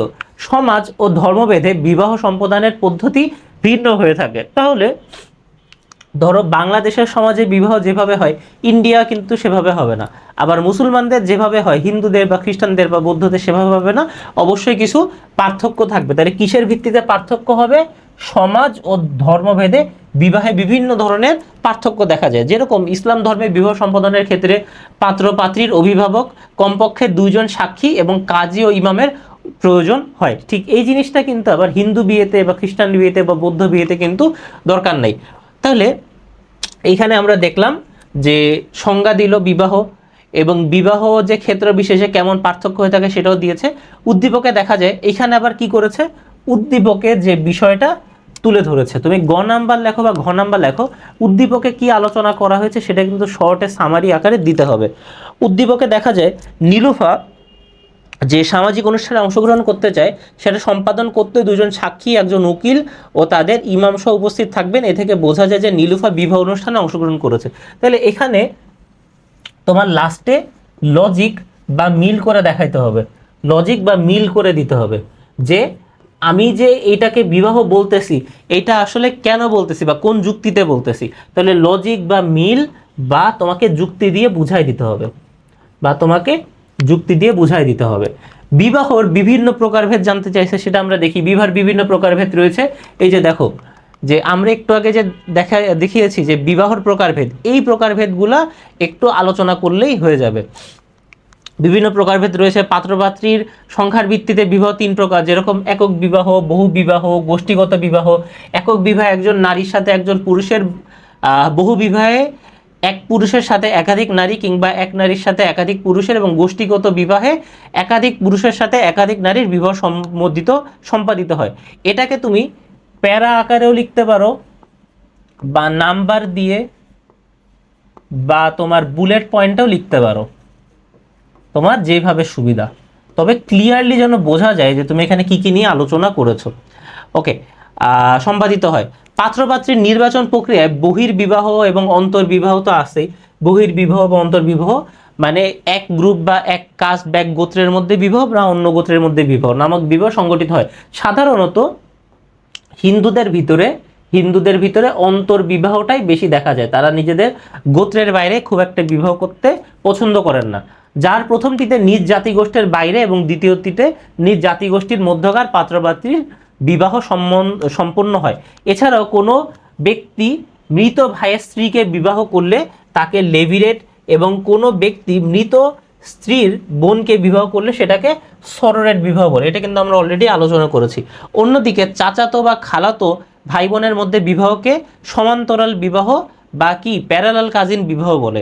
এটাকে সমান্তরাল কাজিন বিবাহ বা প্যারালাল কাজিন বিবাহ বলে। প্যারালাল কাজিন বিবাহ। অপরদিকে মামাতো ফুফাতো ভাই বোনের মধ্যকার বিবাহকে বিষম কাজিন বিবাহ বা ক্রস কাজিন ম্যারেজ বলে। ক্রস কাজিন ম্যারেজ বলা হয়। মানব সমাজে উদ্দীপকে উল্লেখিত সামাজিক প্রতিষ্ঠানের তথা বিবাহের গুরুত্ব অপরিসীম। তাহলে ঘ নাম্বারে কি জানতে চেয়েছে? উক্ত সামাজিক প্রতিষ্ঠানের গুরুত্ব মূল্যায়ন করো। তাহলে এক কথায় বিবাহের যে সামাজিক গুরুত্ব বা বিবাহের যে গুরুত্ব সেটাকে নিয়ে আমাদের আলোচনা করতে হবে, যে মানব সমাজের উদ্দীপকে উল্লেখিত সামাজিক প্রতিষ্ঠান তথা বিবাহের গুরুত্ব অপরিসীম। যে একবারে তুমি বলে দিলা যে গুরুত্ব অপরিসীম, তোমার ক নাম্বারের ঘ নাম্বারের প্রথম প্যারার কাজ কিন্তু শেষ। বিবাহ হলো, তাইলে বললা যে গুরুত্ব কি বেশি না কম না কেমন সেটা বললা, তারপরে বিবাহের সংজ্ঞা দিলা বা সেটা আলোচনা করলা বা উদাহরণ দিবা। আমরা ঘ নাম্বারের সেকেন্ড প্যাসেজে, বিবাহ হলো একজন প্রাপ্তবয়স্ক নারী ও পুরুষের মধ্যে সামাজিক, ধর্মীয় এবং রাষ্ট্রীয় বন্ধন। তাহলে এইখানে দেখো একটা কিন্তু ডেফিনেশন দিয়ে দিয়েছে। বিবাহ হলো এমন একটি আনুষ্ঠানিকতা যার মাধ্যমে সমাজ নারী পুরুষের যৌন সম্পর্ক এবং তাদের আর্থসামাজিক, ধর্মীয়, সাংস্কৃতিক জীবনের প্রতি সমর্থন জ্ঞাপন করে। দেখো এটাও কিন্তু আরেকটা ডেফিনেশন।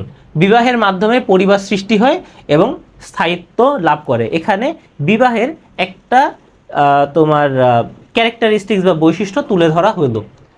তারপরে বর্তমান সময়ের বিবাহর বিষয়টা কি, বা এখানে আসলে কেন, এইটা কি আমাদের মূল জানতে চেয়েছিল কি, যে গুরুত্ব। তাহলে এখানে বিবাহের গুরুত্বটা মূলত এই ঘ নাম্বারে 3 নাম্বার প্যাসেজে আলোচনা করা হবে। বর্তমানে সভ্য সমাজে বিবাহ একটি গুরুত্বপূর্ণ সামাজিক প্রতিষ্ঠান হিসাবে স্বীকৃত। বিবাহের মাধ্যমেই পরিবার গঠিত হয়। এটি যে কোনো মানব শিশুকে তার সমাজ স্বীকৃত পিতামাতার পাওয়ার সুযোগ প্রদান করে। দেখো এইখানে যা যা বলা আছে সবই কিন্তু বিবাহের বৈশিষ্ট্য।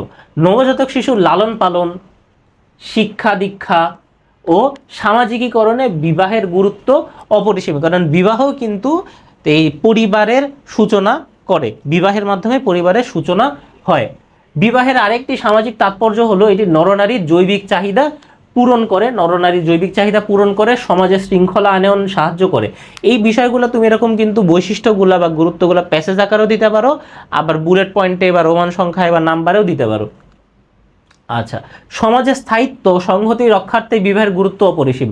এই যে দেখো, সমাজের স্থায়িত্ব সংহতি, যদি মানুষজন বিবাহ না করে তাহলে স্বাভাবিকভাবে আমাদের মুসলিম সমাজে, যেহেতু আমরা মুসলিম সমাজে বসবাস করি, তাহলে আমাদের মুসলিম সমাজে বিয়ে ছাড়া বা বিয়ে ব্যতীত তো মানে সন্তান নেওয়ার তো কোনো লিগাল প্রসেস নাই, তাই না? তাহলে তোমার বিবাহ করতে হবে। তাহলে যদি তুমি বিবাহই না করো তাহলে তোমার সন্তানও হবে না, এবং যখন সন্তান হবে না তারা তো একটা পপুলেশন, তাহলে আস্তে আস্তে কি পপুলেশন কমতে কমতে সমাজ বিলীন হয়ে যাবে। এর জন্য স্থায়িত্বর জন্য কিন্তু পরিবার দরকার এবং সংহতি। যদি বিবাহ একটা কন্ট্রাক্ট, মানুষ যখন কোনো কন্ট্রাক্টের মধ্যে থাকে বা কোনো চুক্তির মধ্যে থাকে, তখন দেখা যায় যে তারা নিয়মকানুন বেশি মানতেছে। নিয়মকানুন মানলে সংহতি হবে, না হলে কি বিশৃঙ্খলা তৈরি হবে। সংহতি রক্ষার্থে বিবাহের গুরুত্ব অপরিসীম। বিবাহ নতুন সামাজিক সম্পর্ক সৃষ্টি করে, এর মাধ্যমে এক সমাজের সঙ্গে অন্য সমাজের কি নতুন সামাজিক সম্পর্কের বন্ধন গড়ে ওঠে। এটা কেন বলছে? তার কারণ হলো তোমার আমরা দেখতে পারি যখন বহির্বিবাহ হয় তখন দুইটা কমিউনিটির লোকজন বা দুইটা গোষ্ঠীর লোকজন, দুইটা গোত্রের লোকজন একত্রিত হয়, তাদের সম্পর্ক বৃদ্ধি পায়, সম্বন্ধ তৈরি হয় নতুন নতুন। আচ্ছা, বিবাহ সমাজবদ্ধ মানুষের সামাজিক ভূমিকা নির্ধারণেও গুরুত্বপূর্ণ অবদান রাখে। বিবাহ দ্বারাই নরনারীর সামাজিক সম্পর্ক সমূহ নির্ধারণ করা হয়ে থাকে। এছাড়া নরনারীর মানসিক প্রবৃত্তি বিকাশ ও পূর্ণতা লাভের জন্য কিন্তু তোমার কি বিবাহ প্রয়োজন। বিচ্ছিন্নভাবে নারী ও পুরুষ উভয়ই অসম্পূর্ণ, তাহলে আলাদা আলাদাভাবে নারী পুরুষ উভয়ই অসম্পূর্ণ বা হলো গিয়ে তাদের ভিতরে বেশ কিছু ল্যাকিংস আছে, কিন্তু বিবাহের মাধ্যমে এই ল্যাকিংসগুলো পূরণ হয়ে যায়। বিবাহ বন্ধন দ্বারাই এ অসম্পূর্ণতা দূর করা সম্ভব হয়। উপরের আলোচনা থেকে কথা স্পষ্ট প্রতীয়মান হয় যে লাস্টে, এই যে লাস্ট প্যারাতে তুমি জাস্ট 1 থেকে 2 লাইনে সামারি বলে দিতে হবে, 1 থেকে 2 লাইনে সামারি বলে দিতে হবে। বিবাহের গুরুত্ব অপরিসীম, বোঝা গেল। আচ্ছা, আমরা এখন 2 নাম্বার যে সৃজনশীল সেটা দেখব। 2 নাম্বার সৃজনশীলে কি বলা আছে? নৃবিজ্ঞানী Lewis Henry Morgan American red Indian উপজাতির মধ্যে দীর্ঘদিন বসবাস করেন। নৃতাত্ত্বিক পদ্ধতি গবেষণা করে পরিবারের উৎপত্তি সম্পর্কে বিবর্তনবাদ মতবাদ প্রদান করেন। তার মতে একক বিবাহভিত্তিক পরিবার দীর্ঘ ক্রম বিবর্তনের ফলশ্রুতি, মানে এর মাধ্যমে এসেছে। এ মতের সমালোচনা করে নৃবিজ্ঞানী ওয়েস্টার মার্ক বলেন মানুষ শুরু থেকেই একক পরিবারে বসবাস করেছে। তাহলে দেখো দুইজন কিন্তু দুইটা আলাদা ধারণা প্রকাশ করেছে। প্রথমে পলিঅ্যান্ড্রি শব্দের অর্থ কি অলরেডি আমরা দেখছি। পলিঅ্যান্ড্রি মানে কি? সেটা হলো বহুস্বামী বিবাহ, মানে একজন নারী যখন একাধিক হাজবেন্ড থাকবে তখন সেটাকে বলা হয় পলিঅ্যান্ড্রিক বিবাহ। বা একই বিবাহতে যখন একাধিক হাজবেন্ডের সাথে একজন নারীর বা একাধিক নারী পুরুষের সাথে একজন নারীর বিবাহ হবে তখন সেটা বহুস্বামী বিবাহ। খ নাম্বারে মাতৃতান্ত্রিক পরিবার বলতে কি বোঝায়? অলরেডি আলোচনা করেছি যে পরিবারে পারিবারিক ব্যবস্থাপনা ও পরিবারের সিদ্ধান্ত গ্রহণে ক্ষমতা বয়স্ক মহিলা যেমন স্ত্রী বা মাতার উপর ন্যস্ত থাকে, সেটাকে মাতৃতান্ত্রিক পরিবার বলা হয়। মাতৃতান্ত্রিক পরিবারে তারা দেখো একবারে ডেফিনেশন দিয়ে দিয়েছে, বা এখানে যেহেতু বলছে যে মাতৃতান্ত্রিক পরিবার বলতে কি বোঝাবো এরকম, প্রথম প্যারাতে ডেফিনেশন শেষ।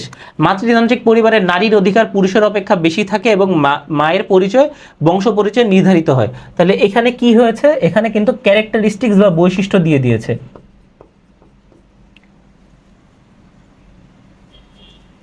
এখানে ক্যারেক্টারিস্টিক্স দিয়ে দিয়েছে। আচ্ছা, তারপরে কি দিয়েছে? তারপরে দিয়েছে এক্সাম্পল বা উদাহরণ। দেখো, বাংলাদেশে গারো বা খাসি উপজাতিদের মধ্যে এ ধরনের পরিবার দেখা যায়। যে উদাহরণ একটা দিয়ে দিল যে বাংলাদেশে এই ধরনের পরিবার আমরা মাতৃতান্ত্রিক পরিবার কোথায় দেখতে পারি। গ নাম্বারে কি বলেছে, উদ্দীপকের পরিবারের উৎপত্তি সম্পর্কিত তত্ত্বটি আলোচনা করো।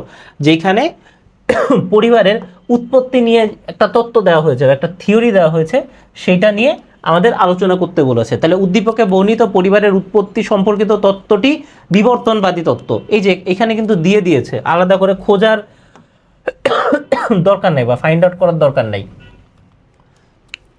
পরিবারের বিবর্তনবাদী তত্ত্বের প্রবক্তারা হলেন লুইস হেনরি মর্গান, ফ্রেজার এবং ব্রিফল্ড। যার জাস্ট এখানে দেখো একজনের কথা বলা হয়েছে, কিন্তু এই বাদেও অন্যদেরও কিন্তু ভূমিকা ছিল। তাই এটা কারা সেটা এখানে দেওয়া আছে।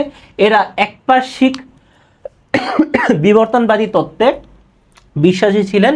বিবর্তনবাদ তত্ত্ব এটা কিন্তু মূলত বায়োলজির একটা তত্ত্ব, একটা জীববিজ্ঞানের তত্ত্ব, কিন্তু এই তত্ত্বটাকেও কিন্তু সমাজবিজ্ঞানে একটু ভিন্নভাবে দেখা হয়, সমাজবিজ্ঞানে একটু ভিন্নভাবে দেখা হয়। আচ্ছা, বিবর্তনবাদী তত্ত্বে বিশ্বাসী ছিলেন। তাদের মতে অনুসারে মানব সমাজের শুরুতে কোনো পরিবার বা বিবাহ ব্যবস্থা ছিল না, মানে আগে সবাই সেপারেটলি থাকতো। তখন পশুদের মতো অবাধ যৌনচার ছিল। মানে এখন আমরা কি দেখি যে যৌনচারে লিপ্ত হতে গেলে কেবলমাত্র যারা হলো গিয়ে লিগাল হাজব্যান্ড ওয়াইফ তার সাথে হতে হয়, কিন্তু আগে একটা সময় ছিল যখন মানুষ যৌনাচারে লিপ্ত ছিল ঠিকই, কিন্তু তাদের ভিতরে বিবাহ সম্পর্ক ছিল না। আচ্ছা, ঊনবিংশ শতাব্দীর শেষার্ধে মর্গানের বিখ্যাত অ্যানশিয়েন্ট সোসাইটি, তাহলে প্রশ্ন কিন্তু আসতে পারে যে অ্যানশিয়েন্ট সোসাইটি বইয়ের লেখককে, সেটা হলো মর্গান। আচ্ছা, প্রকাশিত হয় এই গ্রন্থে তিনি আমেরিকান রেড ইন্ডিয়ান ট্রাইব ইরাকোয়াদের জ্ঞাতি সম্পর্ক সম্বন্ধে রীতি বিশ্লেষণ করে এই সিদ্ধান্তে উপনীত হন যে মানব সমাজে অবাধ যৌন মিলনের পর্যায় থেকে ধাপে ধাপে বিভিন্ন স্তর অতিক্রম করে আজকের একক পরিবারের উৎপত্তি হয়েছে। একক পরিবার কি, একজন হাজব্যান্ড একজন ওয়াইফ, যেটা সারা বিশ্বে সব থেকে বেশি দেখা যায়। উদ্দীপকে লক্ষ্য করা যায় যে নৃবিজ্ঞানী Lewis Henry Morgan American red Indian উপজাতিদের পর্যবেক্ষণের মাধ্যমে বিবর্তনবাদী মতবাদ প্রদান করেন। এই যে দেখো এখানে আবার সেই উদ্দীপককে আনা হয়েছে, এখানে কিন্তু আবার সেই উদ্দীপককে আনা হয়েছে। আচ্ছা, এই মতবাদ অনুযায়ী পরিবার বিভিন্ন স্তর অতিক্রম করে একক বিবাহ ভিত্তিক পরিবারে এসে পৌঁছায়। এর পূর্বোক্ত স্তরগুলো হলো, মানে এর আগে এই যে আগে মানুষ যে তোমার নির্বিচারে বসবাস করত এবং তখন কোনো ফ্যামিলির কনসেপ্ট ছিল না, বর্তমানে একক পরিবারে আসছে। এর আগেও কিন্তু বিভিন্ন পরিবারের কনসেপ্ট ছিল। মাঝখানের যে ধাপগুলাতে, সেই ধাপগুলো কি কি, রক্ত সম্পর্কযুক্ত পরিবার, তারপরে পুনালুয়ান পরিবার, তারপরে সিন্ডিসমিয়ান পরিবার এবং পিতৃপ্রধান পরিবার। এই ধরনের পরিবার কিন্তু মাঝখানের ধাপগুলোতে ছিল এবং লাস্টে বর্তমানে এসে আমরা একক পরিবার দেখতেছি। ঘ নাম্বারের প্রশ্ন কি ছিল, পরিবারের উৎপত্তির তত্ত্বটি সমালোচনা করো, যেটা মূলত ওয়েস্ট মার্কারের যেই তত্ত্ব যে সেটা এবং লুইস হেনরি মর্গানের যে তত্ত্ব, দুইটাকে সমালোচনা করতে বলেছে। আচ্ছা, উদ্দীপকের নির্দেশিত পরিবারের উৎপত্তির বিবর্তনবাদী তত্ত্বটি বিভিন্নভাবে সমালোচিত হয়েছে। কিভাবে দেখি, বিবর্তনবাদের বিরুদ্ধ মতবাদরা, মানে যারা এই যে বিবর্তনবাদ বা এভলিউশনের যে তত্ত্ব বা এভলিউশনের যে থিওরি, এটাকে কিন্তু সবাই স্বীকার করে না বা মানে না। তাহলে এই বিরুদ্ধ মতবাদীরা, মানে যারা এই থিওরি মানে না, এ তত্ত্বের সমালোচনা করতে গিয়ে বলেন পরিবার বা সমাজ বিবর্তনের ধারা অনুধাবন করতে গিয়ে একসূত্রীয় থিওরিকে চূড়ান্তভাবে গ্রহণ করার কোনো যৌক্তিকতা নেই। মানে বিবর্তনবাদের যেই তত্ত্ব, এটাকে যে আমরা একবারে মেনে নিব, এটাকে বিশ্বাস করার বা এটাকে মেনে নেওয়ার কোনো ওই রকম যৌক্তিকতা নেই। মানব সমাজে বিভিন্ন যুগে বিভিন্ন পরিবেশে বিভিন্নভাবে পরিবার ও সমাজ প্রয়োজন অনুসারে পরিবর্তিত হয়েছে। মানে তারা বিবর্তনবাদ তত্ত্বটাকে একবারে ফেলে দিচ্ছে না, বলছে যে এইভাবে হয়েছে ঠিক আছে, কিন্তু কেবলমাত্র এই থিওরি অনুযায়ী যে পরিবার তৈরি হয়েছে, অন্য কোনো থিওরি বা অন্য কোনো ওয়ে ছিল না, এমনটা ঠিক না। এই জন্য নানা সমাজে যৌথ পরিবার, এক স্ত্রী পরিবার, বহু স্বামী ইত্যাদি বিভিন্ন রকমের পরিবার প্রথা দেখা যায়। যেমন টোডা বা কিছু কিছু তিব্বতীয়দের ভেতরে এক স্ত্রী বহু স্বামী গ্রহণ করতে দেখা যায়। আবার হাওয়াইয়ানদের ভিতরে যৌথ পরিবারের যে কনসেপ্ট সেটা ছিল। আবার আরবদের ভিতরে কিন্তু বহু স্ত্রী পরিবারের কনসেপ্টটা ছিল। আচ্ছা, তাহলে এক এক অঞ্চলে এক একভাবে, এক এক অ্যাটমসফিয়ারে, এক এক কনটেক্সটে এক এক ধরনের পরিবার দেখা গিয়েছে। ফিনল্যান্ডের সমাজবিজ্ঞানী ওয়েস্ট মার্কার, মানে উদ্দীপকে যার কথা বলা হয়েছে ওয়েস্ট মার্কার, বিবর্তনবাদী তত্ত্ব খণ্ডন করে বলেন প্রাণী রাজ্যে যুগল জীবনেরই প্রমাণ মেলে। মানে প্রাণী জগতে যাদের যাদের দেখা যায় মানে অন্যান্য প্রাণী তারা সবাই কি যুগল বা কাপল হিসাবে থাকে, যুগল জীবনেরই প্রমাণ পাওয়া যায়। আচ্ছা, পাখিকে জোর বেঁধে উঠতে এবং সন্তান জন্ম দিতে দেখা যায়। প্রাণী জগতের সর্বত্রই এমনটি লক্ষ্য করা যায়। অবাধ যৌন মিলন এখানে কি নেই, যেটা হলো তোমার যেই আমাদের প্রথম যে থিওরি, যিনি এভলিউশনের কথা হিসাবে বলেছিলেন লুইস হেনরি মর্গান, তার যে থিওরি এটাকে কিন্তু কন্ট্রাডিক্ট করতেছে বা এটাকে চ্যালেঞ্জ করতেছে। আচ্ছা, এসব সমালোচনা থাকার পরও বিবর্তনবাদী মতবাদকে উড়িয়ে দেওয়া যাবে না, মানে এটাকে যে আমরা একদম মানে মানে এটাকে আমরা যে ধরবই না, এটাকে আমরা একদম রিজেক্ট করে দিব এরকম না। সমালোচনা আছে ঠিকই, কিন্তু তারপরে এটাকে আমরা আমাদের বিবেচনা করতে হবে। বিশেষ করে পরিবারের নানা রূপ বিশ্লেষণের ক্ষেত্রে এ মতবাদের যুক্তি অগ্রাহ্য করা বেশ কঠিন, মানে এই যুক্তিকে আমরা যে কোনো ফেলে দিব বা একদম গ্রহণ করবই না সেটাও কিন্তু আবার বেশ কঠিন। মানে দুই ধরনের থিওরি আছে, দুই ধরনের থিওরিকেই আমাদের মেনে চলতে হবে। উপরের আলোচনায় পরিসমাপ্তিতে বলা যায় বিবর্তনবাদী তত্ত্বটি সমালোচিত হলেও পরিবারের উৎপত্তির প্রশ্নে এটি অনন্য সাধারণ তত্ত্ব হিসাবে বিবেচিত। তাহলে এক কথায় যদি আমাদের সামারি বলা যায় যে পরিবারের সৃষ্টিতে বা পরিবারের উৎপত্তিতে বিবর্তনবাদের যে তত্ত্ব এটা সমালোচিত, মানে এখানে নিয়ে সমালোচনা হয়েছে। অনেকে বলছে এটা আসলে একদম ভুয়া, অনেকে বলছে অল্প অল্প ভুয়া, কিছু কিছু ঠিক আছে, কিন্তু তারপরেও এই তত্ত্বটিকে আমরা ফেলে দিতে পারি না, কারণ পরিবারের উৎপত্তি নিয়ে যখন আলোচনা হবে তখন অন্যতম প্রাইম বা অন্যতম গুরুত্বপূর্ণ তত্ত্ব কিন্তু এই তত্ত্বটা, থিওরিটা। রিনার বাবা মা চাকরিজীবী, কাজের প্রয়োজনে অধিকাংশ সময় বাইরে থাকেন। রিনা তার ছোট ভাইকে নিয়ে স্কুল শেষে বাসায় দাদা দাদির কাছে কি সময় কাটায়। বিবাহ কি, এটা আমরা অলরেডি বিভিন্ন জায়গায় দেখছি। মাতৃতান্ত্রিক পরিবার বলতে কি বুঝো, এই দুইটাই কিন্তু আমরা বিভিন্নভাবে দেখছি, এর জন্য এই দুইটা নিয়ে আলোচনা করতেছি না। রিনা দাদা দাদির পরিবারের কোন ধরনের কার্যাবলী পালন করছে, তাহলে দেখো আমরা কি দেখলাম, রিনার বাবা মা চাকরিজীবী, তারা দিনের বেলা হয়তো তাদেরকে সময় দিতে পারে না, এর জন্য রিনা এবং তার ছোট ভাই তার দাদা দাদির কাছে যে সময় কাটায়। তাহলে কেমন ভূমিকা পালন করতেছে, পরিবারের মনস্তাত্ত্বিক কার্যাবলী পালন করতেছে। পরিবারের মনস্তাত্ত্বিক কার্যাবলী কি, পরিবারের মনস্তাত্ত্বিক কার্যাবলী সন্তানদের কেয়ার করা, তাদের কথাগুলো শোনা, তাদের প্রয়োজনগুলো দেখা, তাই না? আচ্ছা, মনস্তাত্ত্বিক কার্যাবলীগুলো রিনার দাদা দাদি পালন করতেছে। সমাজের অন্যতম প্রতিষ্ঠান হিসাবে পরিবার যেমন কার্যাবলী পালন করে, মনস্তাত্ত্বিক কাজ তার অন্যতম। মানে পরিবারের অনেকগুলো কার্যাবলী বা পরিবারের অনেকগুলো টাস্ক বা রেসপন্সিবিলিটিস আছে, তার ভিতরে অন্যতম কি এই মনস্তাত্ত্বিক কার্যাবলী। সন্ততি জন্ম দিয়েই পরিবারের দায়িত্ব শেষ হয়ে যায় না, সন্তানকে সমাজে উপযুক্ত করে গড়ে তোলার জন্য তাদেরকে কি স্নেহ মমতা আদর যত্ন সহকারে লালন পালন করতে হয়। এজন্য প্রতিটি পরিবারে একটি মনস্তাত্ত্বিক ভূমিকা রয়েছে। তাহলে প্রত্যেকটি পরিবারের কি একটা মনস্তাত্ত্বিক ভূমিকা রয়েছে যেটা তাদেরকে পালন করতে হয়। সন্ততির আবেগীয় চাহিদা মেটানো পরিবারের মনস্তাত্ত্বিক কাজ। তাহলে পরিবারের মনস্তাত্ত্বিক কাজকে যদি আমরা একবারে বলি, এক হিসাবে এক লাইনে বলি, তাহলে কি তাদের আবেগীয় চাহিদা মেটানোই তাদের পরিবারের মূল মনস্তাত্ত্বিক কাজ। পরিবারের বড়রা ছোটদের আদর স্নেহ ভালোবাসা দেওয়ার মাধ্যমে এই কাজ সম্পাদনা করেন। তাহলে কিসের মাধ্যমে সম্পাদনা করেন, ছোটদেরকে আদর স্নেহ ভালোবাসা দেওয়ার মাধ্যমে। উদ্দীপকের ক্ষেত্রে এই বিষয়টি পরিলক্ষিত হয়, মানে উদ্দীপকের মাধ্যমে এই বিষয়টি পরিলক্ষিত হয় বা দেখা যায় বা উন্মোচিত হয়। রিনার বাবা মা সরকারি রিনার বাবা মা চাকরিজীবী হওয়ায় সন্তানদের স্বাভাবিকভাবে কি প্রয়োজনীয় সময় দিতে পারেন না, ফলে স্বাভাবিকভাবে রিনা ও তার ভাইয়ের আবেগীয় চাহিদা অপূর্ণ থাকে। কিন্তু বাবা মা থেকে হয়তো চাহিদাটা পূরণ হচ্ছে না ঠিকই, কিন্তু এর অনেকটাই দাদা দাদির কাছ থেকে পূরণ হচ্ছে। রিনা দাদা দাদি নাতি নাতিদের সাথে সময় কাটিয়ে আদর যত্ন করে এ চাহিদা পূরণে সচেষ্ট থাকেন। সম্পূর্ণ হয়তো পূরণ হয় না ঠিকই, কারণ বাবা মা তো বাবা মাই, কিন্তু তাদের মনস্তাত্ত্বিক যে দায়িত্ব এটা অনেকটাই তার দাদা দাদি পূরণ করতেছে। পূর্বোক্ত আলোচনার প্রেক্ষিতে নিশ্চিতভাবে বলা যায় যে রিনার দাদা দাদি পরিবারের মনস্তাত্ত্বিক কাজটি সম্পাদন করেছেন। রিনার দাদা দাদির অবর্তমানে রিনাদের কি ধরনের সমস্যা হতে পারে বলে তুমি মনে করো? মানে রিনাদের বাবা মা হয়তো তাকে মনস্তাত্ত্বিকভাবে টাইম দিতে পারতেছে না ঠিকই, বা মনস্তাত্ত্বিক দায়িত্ব পালন করতে পারতেছে না ঠিকই, কিন্তু এটার অনেকাংশে দাদা দাদি করতেছে। কিন্তু তার দাদা দাদিরাও যদি এই কাজটা না করতে পারে তাহলে কোন ধরনের সমস্যা হবে বলে মনে করো, সেটা আমরা দেখি। সেটা কোন ধরনের সমস্যা হবে, একভাবে এক লাইনে বলে দিছে যে সুষ্ঠুভাবে বেড়ে ওঠায় বাধাজনিত সমস্যার সম্মুখীন হতে পারে। আমরা অনেক সময় দেখি যে সন্তানদের কাজের বুয়ার কাছে বা বিভিন্ন হলো গিয়ে তোমার ডে কেয়ার সেন্টারে হলো গিয়ে সন্তানদের রেখে বাবা মা চাকরিতে যায়। তাহলে যখন যায় তখন এই সন্তানরা কিন্তু সুষ্ঠুভাবে বেড়ে উঠতে পারে না। তার কারণ হলো গিয়ে তাদের একটা যে বেড়ে ওঠার সময়ে বাবা মাকে তার কি কাছে পাচ্ছে না। আমরা জানি সন্ততির আবেগীয় চাহিদা মেটানো পরিবারের মনস্তাত্ত্বিক কাজ। শিশুকাল, বাল্যকাল, কৈশোরকাল, এমনকি যৌবনেও সন্তানরা বাবা মায়ের আদর স্নেহের প্রত্যাশী। বাবা মা সন্তানদের এসব আবেগীয় চাহিদা পূরণে সচেষ্ট থাকেন।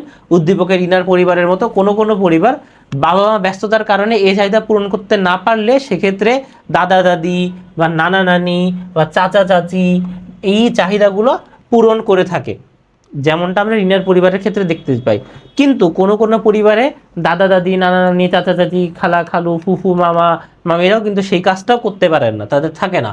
কোনো কারণে যদি দাদা দাদি কিংবা নানা নানি পরিবারে না থাকেন, সেই সাথে বাবা মা মনস্তাত্ত্বিক কাজগুলো না করেন, সেক্ষেত্রে প্রভূত সমস্যার সম্মুখীন হতে হয়। বিভিন্ন ধরনের সমস্যার সম্মুখীন সেই সন্তানদের ফেস করতে হয়। কি কারণ অনাদরে মানুষ হলে শিশুরা নিরাপত্তাহীনতায় ভোগে, তাহলে তারা এক ধরনের সিকিউরিটির ল্যাকিংসে তারা বড় হয়, ফলে ভবিষ্যতে বেপরোয়া জীবনযাপন করে। তাহলে যখন দেখতেছে যে আমার বাবা মা আমাকে দেখতেছে না, আমার কোনো গার্জিয়ান নাই, আমি যা ইচ্ছা তাই করি, কেউ তো আমাকে কোনো কিছু বলতে আসবে না বা আমাকে ঠিক করতে আসবে না, বা আমাকে আমার যে কাজটা করতেছে সেটা যে আদৌ ভুল এটাও অনেকে ঠিকমতো কি জানে না।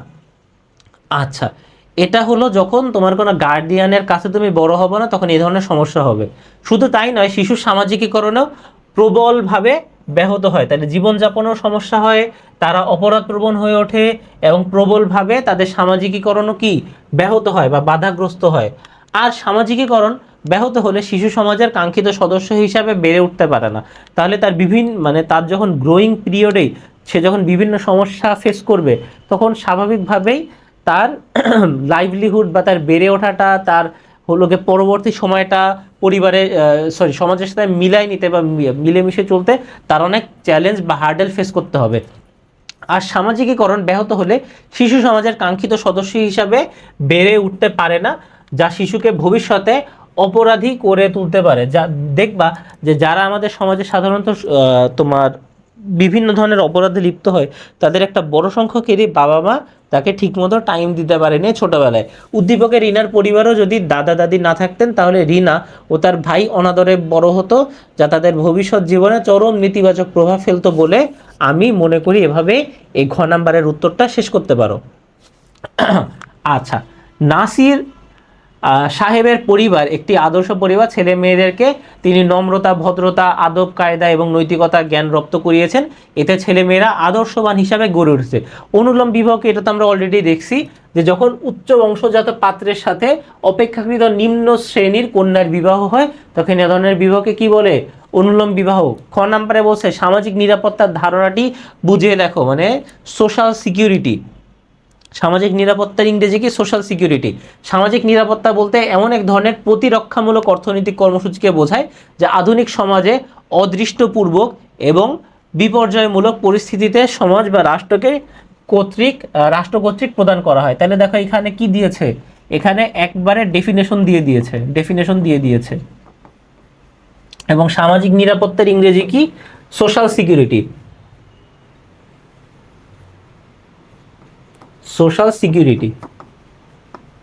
এই যে আমাদের মৌলিক অধিকার আছে না, খাদ্য, বস্ত্র, বাসস্থান, শিক্ষা, চিকিৎসা, চিত্ত বিনোদন, অনেক উন্নত দেশে আরেকটা মৌলিক অধিকার আছে, সেটা হলো সামাজিক নিরাপত্তা। সামাজিক নিরাপত্তা মানে এটা না যে তোমার জানমালের নিরাপত্তা দেওয়া, যে কেউ তোমাকে অপহরণ করবে না বা কেউ তোমাকে আঘাত দিবে না, এইটা সিকিউরিটি যে তোমাকে দেশ দিবে এরকম না। সামাজিক নিরাপত্তা কি? মনে করো যে তুমি চাকরি খুঁজতেছো, চাকরি পাচ্ছ না, সরকার তোমাকে মাসিক হলো গিয়ে ভাতা দিবে। কিংবা মনে করো তোমার বাবা মা নাই, তুমি একদম এতিম সন্তান, সরকার তোমাকে আর্থিকভাবে সাহায্য দিবে। তো মনে করো তুমি বৃদ্ধ, তোমাকে হেল্প করার মতো কেউ নাই, তোমার ইনকাম করার মতো অবস্থা নাই, সরকার তোমাকে আর্থিকভাবে সাহায্য দিবে, তাই না? এটাই মূলত সামাজিক নিরাপত্তা, যেটা কিছু ক্ষেত্রে বাংলাদেশে দেখা গেলেও পূর্ণভাবে ইমপ্লিমেন্টেশন এখনও বাংলাদেশে হয় নাই। ব্যক্তি যে সমাজে বসবাস করে সেই সমাজের উচিত দেশের বাসিন্দা হিসাবে বা সিটিজেন হিসাবে তার সকল সুযোগ সুবিধাদি তৈরি ও তাকে সরবরাহ করা। সামাজিক নিরাপত্তা সরকারের সেই কার্যকরী কর্মসূচিকে নির্দেশ করে যা খাদ্য বাসস্থানের জন্য পর্যাপ্ত সম্পদ সরবরাহের মাধ্যমে। তাহলে এখানে কি সরবরাহ করতেছে? এটা কিন্তু এই যে লোক দিয়ে সিকিউরিটি দেওয়া না, একে পুলিশ বা র্যাব দিয়ে সিকিউরিটি দেওয়া না, এটা হলো পর্যাপ্ত সম্পদ দিয়ে সিকিউরিটি দেওয়া, যার মাধ্যমে যেন সে খাবার পায়, একটা বাসস্থান পায়, মাথার উপরে ছাদ পায়, পেটে দেওয়ার মতো খাবার পায়, তাই না? সরবরাহের মাধ্যমে জনগণের কল্যাণ নিশ্চিত করে। গ নাম্বার, উদ্দীপকের পরিবারে কোন কাজটির প্রতি ইঙ্গিত করা হয়েছে?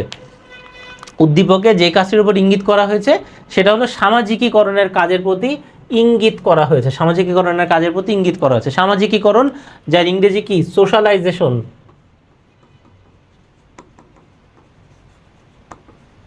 সোশ্যালাইজেশন। পরিবারের অন্যতম গুরুত্বপূর্ণ কাজ হলো সন্তান সন্ততিদের উপযুক্ত সামাজিক মানুষ হিসাবে গড়ে তোলা। এই কাজটি প্রাথমিকভাবে পরিবারের উপরই বর্তায়।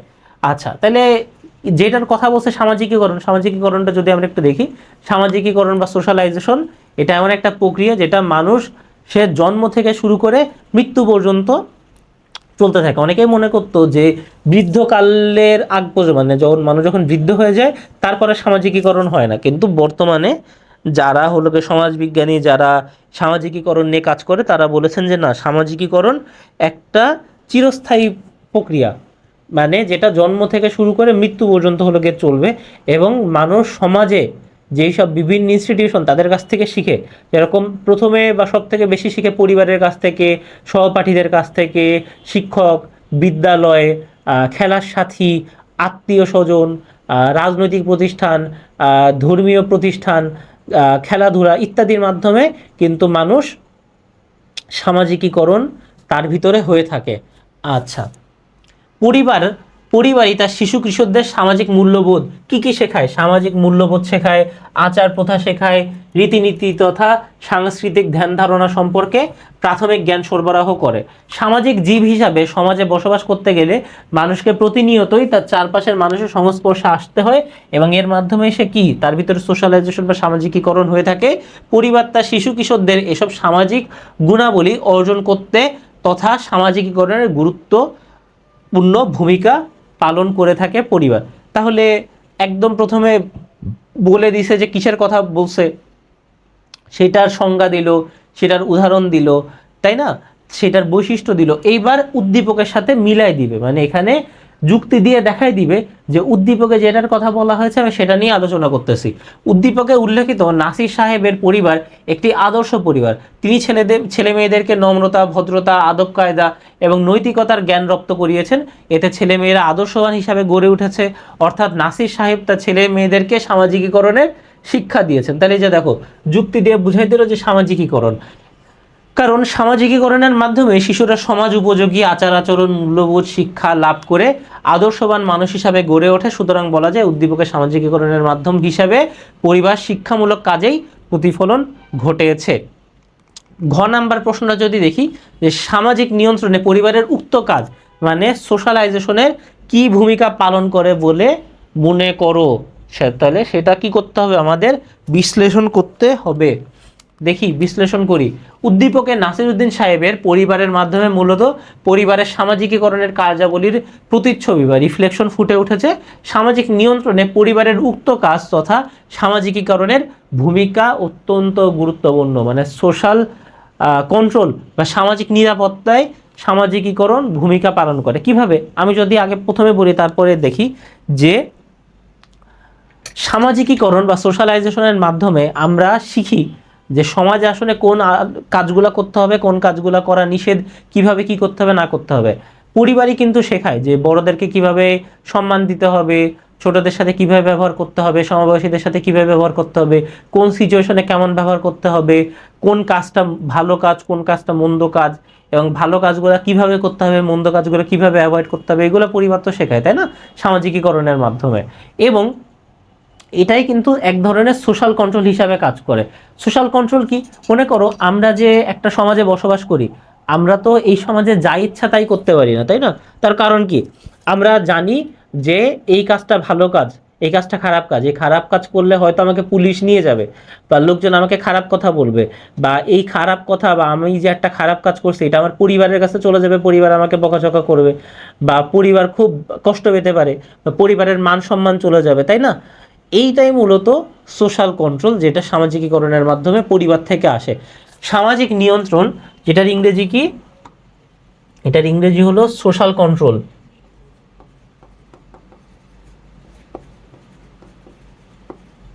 সোশ্যাল কন্ট্রোল এমন একটি প্রক্রিয়া যার মাধ্যমে সমাজ ব্যক্তিকে সমাজ স্বীকৃত রীতিনীতির মাধ্যমে উপযুক্ত আচরণ করতে বাধ্য করে এবং তাকে সমাজে বসবাস করার উপযুক্ত করে তোলে বা ক্যাপেবল করে তোলে।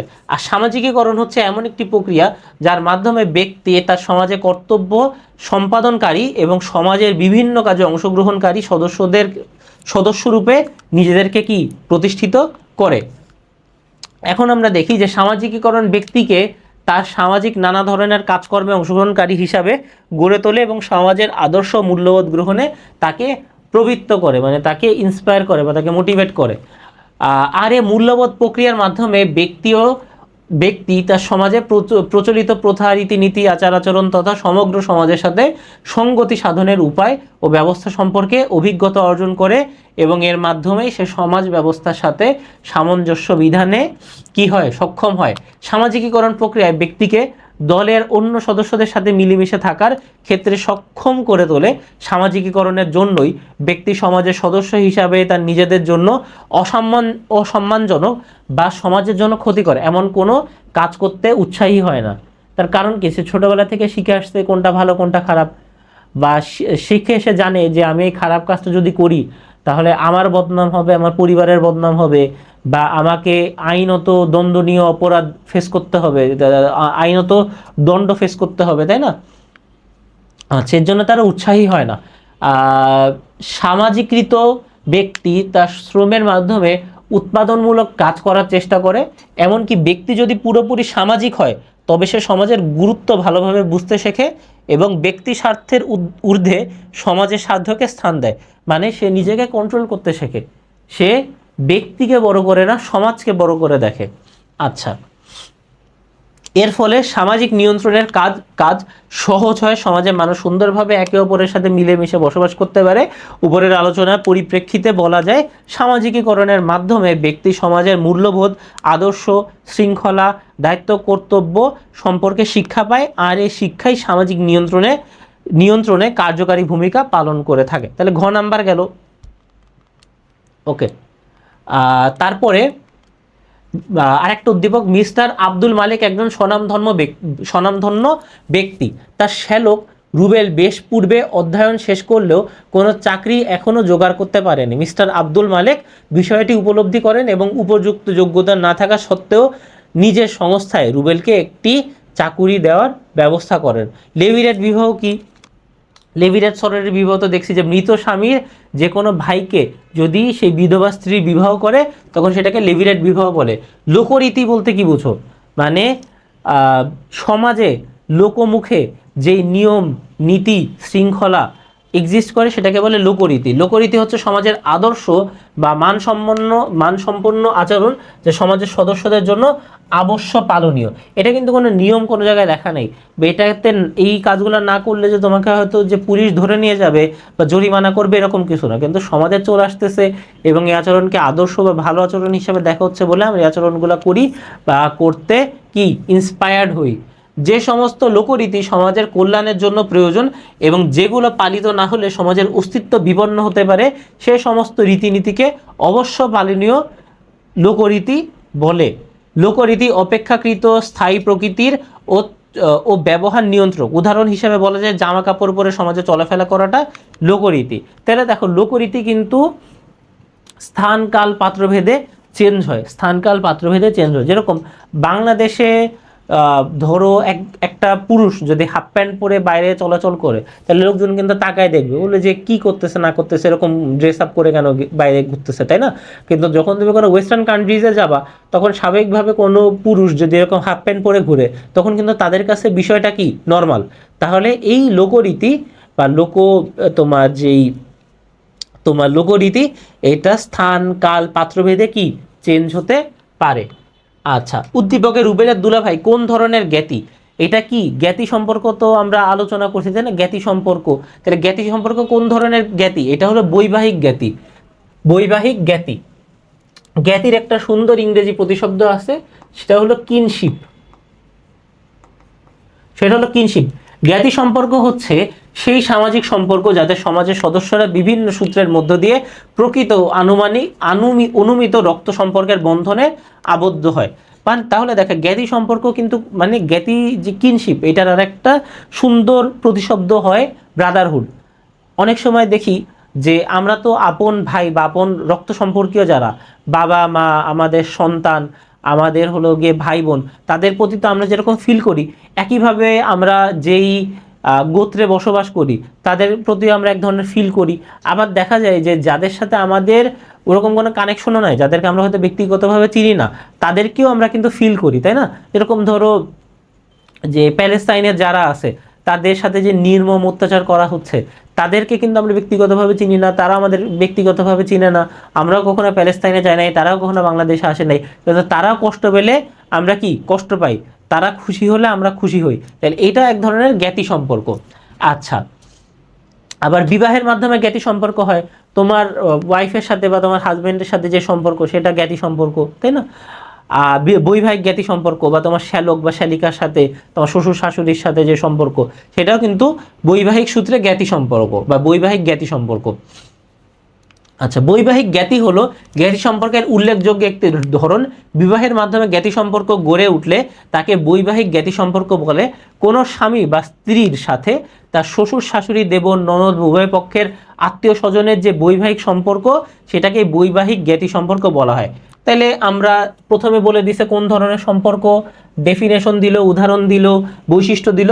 এবারে উদ্দীপকের সাথে যুক্তি দিয়ে দেখাই দিতে হবে যে এটা আসলে কেন বৈবাহিক সম্পর্ক, বৈবাহিক জ্ঞাতি সম্পর্ক। উদ্দীপকের মিস্টার আব্দুল মালিক একজন স্বনামধন্য ব্যক্তি। তিনি তার শ্যালক রুবেলকে উপযুক্ত যোগ্যতা না থাকা সত্ত্বেও নিজের সংস্থায় চাকরি দেওয়ার ব্যবস্থা করেন। আচ্ছা, কেন করেন? কেবল তার কারণ তার বৈবাহিক সম্পর্কীয় লোক। যদি এই যে দেখো মিস্টার রুবেল, যে আব্দুল মালিকের যদি কেউ না হতো, সে যদি তার কোনো রিলেটিভস না হতো, তাহলে সে ট্যালেন্টলেস বা তার যে ট্যালেন্ট নাই, তাহলে কি সে আব্দুল মালিক তাকে চাকরি দিত? অবশ্যই দিত না। তার পরিচিত বলেই তো দিছে। যোগ্যতা না থাকা সত্ত্বেও নিজের সংস্থায় চাকরি দেওয়ার ব্যবস্থা করান। রুবেল যেহেতু তার স্ত্রীর ভাই, সেহেতু সে আব্দুল মালিক সাহেবের সাথে বৈবাহিক জ্ঞাতি সম্পর্কে আবদ্ধ। কারণ বৈবাহিক মাধ্যমে রুবেল ও আব্দুল মালিকের মধ্যে শ্যালক দুলাভাই সম্পর্ক কি গড়ে উঠেছে, শ্যালক দুলাভাই সম্পর্ক গড়ে উঠেছে। সুতরাং কি বলা যায়? সুতরাং বলা যায় রুবেলের দুলাভাই বৈবাহিক জ্ঞাতি। এটা কিন্তু খুবই ইজি একটা প্রশ্ন, খুবই ইজি একটা প্রশ্ন ছিল। আচ্ছা, আর এটার ঘ নাম্বার প্রশ্নটা যদি দেখি, যে উদ্দীপকে বর্ণিত জ্ঞাতিটি ছাড়াও পাঠ্য বইয়ে জ্ঞাতির আরও কিছু বিভাজন লক্ষণীয়। তাহলে তোমাদের তো আগেই বলেছি যে জ্ঞাতি সম্পর্ক কি এবং বিভিন্ন ধরনের জ্ঞাতি সম্পর্ক আছে। ঘ নাম্বারে শুধুমাত্র বৈবাহিক জ্ঞাতি নিয়ে আলোচনা করা হয়েছে, এর বাদেও অন্যান্য জ্ঞাতি আছে। সেগুলা কি? জৈবিক বা রক্ত সম্পর্কীয় জ্ঞাতি। সেটা কি? সেটা হলো আমার বাবা মা, ভাই বোন, মানে যাদের সাথে আমরা বাই ব্লাড কানেক্টেড, সন্তান। স্ত্রী বা স্বামী কিন্তু তোমার রক্ত সম্পর্কীয় না। তাহলে এটা কি? স্ত্রী বা স্বামী। তারপরে ইনলজ, শ্বশুর শাশুড়ি, শ্যালক শ্যালিকা যারা যারা আছে তারা। তারপরে কাল্পনিক জ্ঞাতি সম্পর্ক। এটা আমরা বলতে পারি যে প্যালেস্তাইনের কথা বলতে পারি। তাদেরকে আমরা চিনি না, কখনো যাই নাই, তারাও আমাদেরকে চিনে না, কিন্তু তারপরেও আমরা তাদেরকে মনে মনে ভাই ভেবে রাখছি, তাই না? তারপরে প্রথাগত জ্ঞাতি সম্পর্ক, মানে প্রথাগতভাবে যাদের সাথে আমাদের যে সম্পর্ক, সেটাকে আমরা প্রথাগত জ্ঞাতি সম্পর্ক বলি। এটাকে ধরো আমরা মুসলিম, যে মুসলিম ব্রাদারহুড যেটাকে আমরা বলি, সেটাও কিন্তু এটার একটা উদাহরণ। আচ্ছা, এবার আমরা একটু বিস্তারিত যাই। যে জৈবিক বা রক্ত সম্পর্কিত জ্ঞাতি রক্ত জৈবিক বা রক্ত সম্পর্কিত জ্ঞাতি রক্ত সম্পর্কের উপর ভিত্তি করে গড়ে ওঠে। অর্থাৎ সমাজে বসবাসকারী যে কোনো ব্যক্তি তার পিতা মাতা সন্তান সন্ততি ভাই বোন প্রমুখের সাথে এই জ্ঞাতি বন্ধনে আবদ্ধ। এটা আমরা আগেই আলোচনা করছি। এই জ্ঞাতি আবার পিতৃসূত্র এবং মাতৃসূত্রের ভিত্তিতেও নির্ধারিত হয়। পিতৃসূত্র কেমন হতে পারে? দাদা দাদি, চাচা চাচি, ফুফু ফুফা, আবার ওই দিকের কাজিন। মাতৃসূত্র কেমন হতে পারে? নানা নানি, মামা মামি, খালা খালু এবং ওই দিকের কাজিন। আচ্ছা, আবার রক্ত বা বৈবাহিক সূত্রেও সম্পর্কিত না হয়েও রক্ত সম্পর্কিত বা বৈবাহিক জ্ঞাতিদের মধ্যে আচরণ করলে তাকে কাল্পনিক জ্ঞাতি সম্পর্ক বলা হয়। কাল্পনিক জ্ঞাতি সম্পর্ক মানে যাদের সাথে আমাদের আসলে রিয়েল কোনো কানেকশন নাই, হয়তো আমাদের রক্ত সম্পর্কীয় না বা বৈবাহিকও না, কাল্পনিক। যেরকম ধর্ম মা ধর্ম বাবা মানে পাতানো আর কি, বন্ধু ইত্যাদি। অপরদিকে স্থানীয় প্রথাগত সূত্রে কাউকে আত্মীয় করে নেওয়ার বন্ধন হলো প্রথাগত জ্ঞাতি সম্পর্ক। মানে মনে করো তোমার বাসার পাশে যিনি থাকে তাকে তুমি, যেই আঙ্কেল থাকে তাকে তুমি চাচা বলো, কিন্তু সে কি আসলে তোমার বাবার ভাই? না, এটা কি কাল্পনিক, সরি এটা কি, এটা হলো প্রথাগত, মানে চলে আসছে, এটা প্রথা হয়ে গেছে যে বাড়ির পাশে যিনি থাকবে তিনি আঙ্কেল, তার ওয়াইফ হলো গিয়ে আন্টি, তাই না? ওইরকম। আচ্ছা, উল্লেখিত ধরনগুলো ছাড়াও আরও অন্যান্য জ্ঞাতি সম্পর্ক আছে, কিন্তু মূলত চারটা। যেরকম শ্রেণীমূলক জ্ঞাতি সম্পর্ক, মানে তুমি মনে করো মিডিল ক্লাস যারা আছে তারা সবাই শ্রেণীমূলক জ্ঞাতি সম্পর্ক। তারপর বর্ণনামূলক প্রভৃতি পদ্ধতিতে জ্ঞাতি সম্পর্ক নির্ধারণ হয়। বস্তু বর্তমান সমাজে পাঠ্য বইয়ের আলোচিত সব ধরনের জ্ঞাতি সম্পর্কই পরিলক্ষিত হয়। তাহলে আমাদের পঞ্চম অধ্যায় গেল। এবার আমরা দ্বিতীয় পত্রের সপ্তম অধ্যায়, মানে আমরা যেগুলো আলোচনা করছি সেইগুলারই বাংলাদেশের ভাষণটা আমরা একটু দেখব। তো প্রথমে এক্সাম্পল, যে বিবাহ সম্পাদনের কয়টি সাধারণ শর্ত রয়েছে? চারটি। এই যে আমরা একটা উদ্দীপক দেখছিলাম না, প্রশ্ন যে বলছে যে আমি এমন একটা প্রোগ্রামে যাচ্ছি যেখানে এইগুলো দরকার, তাহলে ওইগুলাই কিন্তু বিবাহের শর্ত। শর্তগুলা কি কি? সেটা হলো পারস্পরিক সম্মতি থাকবে, মিউচুয়াল কনসেন্ট থাকবে, মানে যে পুরুষ এবং যে নারীর বিবাহ হবে তাদের দুজনেরই সম্মতি থাকবে। সম্মতি নেওয়া হয় না বিয়ের আগে, ওইটা। তারপরে সাক্ষী উপস্থিত থাকতে হবে, অ্যাটলিস্ট দুইজন পুরুষ সাক্ষী বা একজন পুরুষ দুইজন নারী সাক্ষী কিন্তু এক এক পক্ষে থাকতে হবে। তাহলে দেনমোহর আর আর্থিক নিশ্চয়তা, যেটাকে হলো গিয়ে মোহরও বলা হয়, যেটা মূলত যে স্বামী স্ত্রীকে প্রদান করে সেটা। আর বিবাহের প্রস্তাব বা কবুল, বিবাহের জন্য প্রস্তাব দিতে হয়, যে বলে না যে তুমি কি বিবাহ করতে রাজি, বলে যে জি কবুল বা হ্যাঁ বা সম্মতি জানায় বা মাথা নাড়ায়, এটা হলো প্রস্তাব বা কবুল। তাহলে এইগুলা কিন্তু বিবাহের শর্ত। তারপরে বাংলাদেশে বিশেষভাবে লক্ষণীয় প্রচলিত বিবাহ রীতি কোনটা? লেভিরেট, সরোরেট, ক্রস কাজিন ম্যারেজ। এটা কিন্তু বাংলাদেশে তেমন একটা নাই। মূলত চিটাগং বিভাগের অঞ্চলগুলোতে কাজিন ম্যারেজ দেখা যায়। তাছাড়া লেভিরেট সরোরেট মূলত দেখা যায় যে উচ্চবংশীয় পুরুষের সাথে নিম্নবংশীয় নারী বা উচ্চবংশীয় নারীর সাথে নিম্নবংশীয় পুরুষ, এটা মোটামুটি বাংলাদেশে দেখা যায়। তারপরে পরিবার হচ্ছে মোটামুটিভাবে স্থায়ী এমন একটি সংঘ যেখানে সন্তানাদি সহ বা সন্তানবিহীনভাবে বিভিন্নভাবে স্বামী স্ত্রী একত্রে বসবাস করে। এই উক্তিটি হলো নিমকফের। এই উক্তিটি নিমকফের। বাংলাদেশের গ্রাম সমাজে যৌথ পরিবারের প্রবণতা কেন দেখা যায়? যৌথ পরিবার তো আমরা জানি যে বাবা মা, তুমি নিজে, তোমার ভাই বোন, চাচা চাচি, দাদা দাদি, নানা নানি, দেখুন অনেকেই মিলে যে আসে, এটা হলো গিয়ে যৌথ পরিবার। এটা মূলত কোন কারণে? কৃষি কাজের প্রয়োজনে মূলত যৌথ পরিবারটা গ্রামে বেশি দেখা যায়। আচ্ছা, শহরে জ্ঞাতি সম্পর্কের প্রকৃতি কেমন, ক্যারেক্টারিস্টিক্স কেমন? স্বার্থের ভিত্তিতে গড়ে ওঠে, নিজের নিরাপত্তা বিবেচনা করে গড়ে ওঠে, সুদৃঢ় বন্ধনে আবদ্ধ হয়।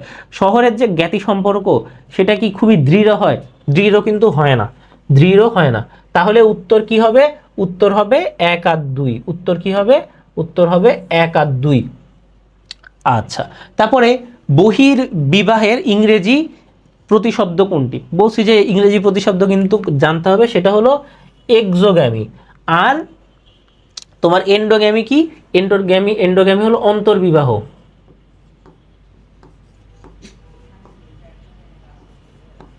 অন্তর্বিবাহ মানে নিজ গ্রুপের মধ্যে বিবাহ। মোনোগ্যামি কি? মোনোগ্যামি হলো একক বিবাহ। মোনো মানে এক, আর গ্যামি মানে বিবাহ। আর সরোরেট লেভিরেট তো আমরা আলোচনা করছি কয়েকবার করে। ক্রস কাজিন ও প্যারালাল কাজিন কি ধরনের বিবাহ? এটা হলো অন্তর্বিবাহ, মানে নিজ গোত্রের ভিতরেই তো বিয়ে করতেছে, তাই না? নিজ কাজিনরা তো নিজ গোত্রের ভিতরেই, এজন্য ক্রস কাজিন প্যারালাল কাজিন বিবাহ কি? অন্তর্বিবাহ। আচ্ছা, উদ্দীপকটা আমরা দেখি যে রাজুর দাদার ইন্তেকালের খবর শুনে রাজুদের প্রতিবেশীরা ও আত্মীয় স্বজনরা তাদের বাসায় আসে এবং সমবেদনা জানায়, তাদের মধ্যে শোকাতুর ভাব বিরাজ করে। তাহলে রাজুর আত্মীয় স্বজন প্রতিবেশীদের প্রতিক্রিয়া যে ভাব প্রকাশ করে, জ্ঞাতি সম্পর্কের দ্বারা গঠিত সমর্মিত অবশ্যই, তারপরে কি জ্ঞাতি সম্পর্কের কারণ একত্ববোধ অবশ্যই, সামাজিক সুসম্পর্ক বজায় রাখার এক ধরনের কৌশল। তাহলে উত্তর কি হবে? এই 1 2 3 তিনটাই। উদ্দীপকের ঘটনা কোন সম্পর্ককে নির্দেশ করে? সামাজিক সম্পর্ক, ঠিক আছে। বন্ধুত্বের সম্পর্ক হয়তো থাকতে পারে, নাও থাকতে পারে, আমরা জানি না। আর্থিক সম্পর্ক এখানে অবশ্যই নাই, কিন্তু এই দুইটা কিন্তু ঠিক আছে, কিন্তু এই দুইটার থেকেও আরো বেশি কি যৌক্তিক হলো জ্ঞাতি সম্পর্ক। 10 নাম্বার, কোনটির কারণে পারিবারিক নেতৃত্বে পরিবর্তন আসে? এটা হলো বয়স। তার কারণ কি? দেখো, মনে করো যে আমি এখন তুলনামূলক ছোট, আমার বাবা ইনকাম করতেছে, আমার বাবার বয়স আছে, বাবা কিন্তু পরিবারের প্রধান, কিন্তু বাবার যখন ইনকাম করা বন্ধ হয়ে যাবে, তার বয়স মনে করো যখন 70 75 হয়ে যাবে, তখন কিন্তু সে সেই পরিবারের প্রধান হবে না। তাকে হয়তো সম্মান করা হবে ঠিক একটা পর্যায় পর্যন্ত, কিন্তু সেই পরিবারের প্রধান কিন্তু আমি বা আমার ভাই হব।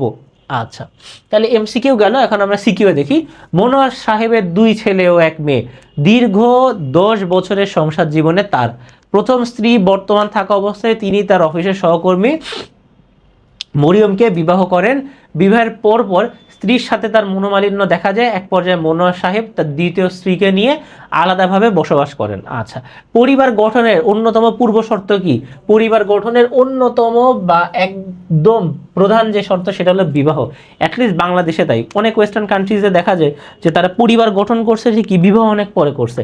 যেরকম মনে করো যে আমি যদি ভুল না করে থাকি, মেসি মনে হয় তার 2টা সন্তান হওয়ার পরে বিয়ে করছে, 2টা বা 3টা। রোনালদো মনে হয় এখনো বিয়েই করেন, আমি যদি ভুল না করে থাকি। তাহলে দেখো, তাদের কিন্তু পরিবার আছে, সন্তান আছে, কিন্তু তারা এখনো বিবাহিত না। বাংলাদেশের বিবাহের শর্তগুলা লেখো। বাংলাদেশের বিবাহের শর্ত কি কি? বিবাহের শর্ত হলো এই যে ছেলের বয়স 21 এবং মেয়ের বয়স 18 হইতে হবে, তারপরে দুপক্ষের সম্মতি থাকতে হবে, সাক্ষী থাকতে হবে, প্রস্তাব পেশ করতে হবে, ইত্যাদি ইত্যাদি। মানে এই যে এইখানে যে বিষয়গুলো নিয়ে আলোচনা করা হয়েছে সেটাই, তার সাথে বয়সের বিষয়টা জাস্ট উল্লেখ করতে হবে। গ নাম্বারে, উদ্দীপকে মনোয়ার সাহেবের বিবাহের ধরন উল্লেখপূর্বক বাংলাদেশে প্রচলিত ধরনগুলো ব্যাখ্যা করো। আবার যদি দেখি, উদ্দীপকে মনোয়ার সাহেবের বিবাহের ধরন উল্লেখপূর্বক, মানে উল্লেখ করে বাংলাদেশে প্রচলিত বিবাহের ধরনগুলো ব্যাখ্যা করো। তাহলে তার বিবাহ কি বহু স্ত্রী বিবাহকে নির্দেশ করে। তার কারণ কি? তার আগে অলরেডি একটা স্ত্রী আছে, তারপরও সে আরেকটা স্ত্রীকে বা নারীকে বিবাহ করছে। তাহলে কোন বিবাহ? বহু স্ত্রী বিবাহ। একজন পুরুষ একের অধিক বিবাহ করলে তাকে বহু স্ত্রী বিবাহ বলে। সাধারণত স্ত্রীর মৃত্যু, তারপর সন্তান না হওয়া বা ছেলে সন্তানের কামনা ইত্যাদির কারণে বাংলাদেশে বা বিভিন্ন জায়গায় বিভিন্ন দেশে এ ধরনের বিবাহ রীতি দেখা যায়। বাংলাদেশের গ্রামীণ ও শহুরে সমাজে এ ধরনের বিবাহ রীতির প্রচলন কম বেশি দেখা যায়। একটা সময় গ্রাম অঞ্চলে বহু স্ত্রী বিবাহ অনেক ছিল, কিন্তু বর্তমান সময়ে তেমন একটা নাই। তোমরা যারা ক্লাস দেখতেছো তাদের মধ্যে প্রতি 10 জনের 4-5 জনেরই দেখা যাবে যে তাদের একাধিক দাদি বা একাধিক নানি আছে। আচ্ছা, তবে দ্বিতীয় স্ত্রী গ্রহণে প্রথম স্ত্রীর অনুমতি প্রয়োজন। এটাও কিন্তু ইসলামের নিয়ম যে দ্বিতীয় বিয়ে করার আগে অবশ্যই প্রথম স্ত্রীর অনুমতি লাগবে, নতুবা তিনি আইনের শরণাপন্ন হতে পারবেন। মানে যে প্রথম স্ত্রী, সে আইনের সহায়তা নিতে পারবে। মুসলিম বিবাহ আইনে বহু স্ত্রী বিবাহকে অনুমোদন দেওয়া হয়েছে। বহু স্ত্রী বিবাহ ছাড়াও বাংলাদেশে প্রচলিত বিবাহের অন্যান্য যে মাধ্যম আছে সেটা হলো একক বিবাহ, মানে একজন স্বামী একজন স্ত্রী, সব থেকে কমন।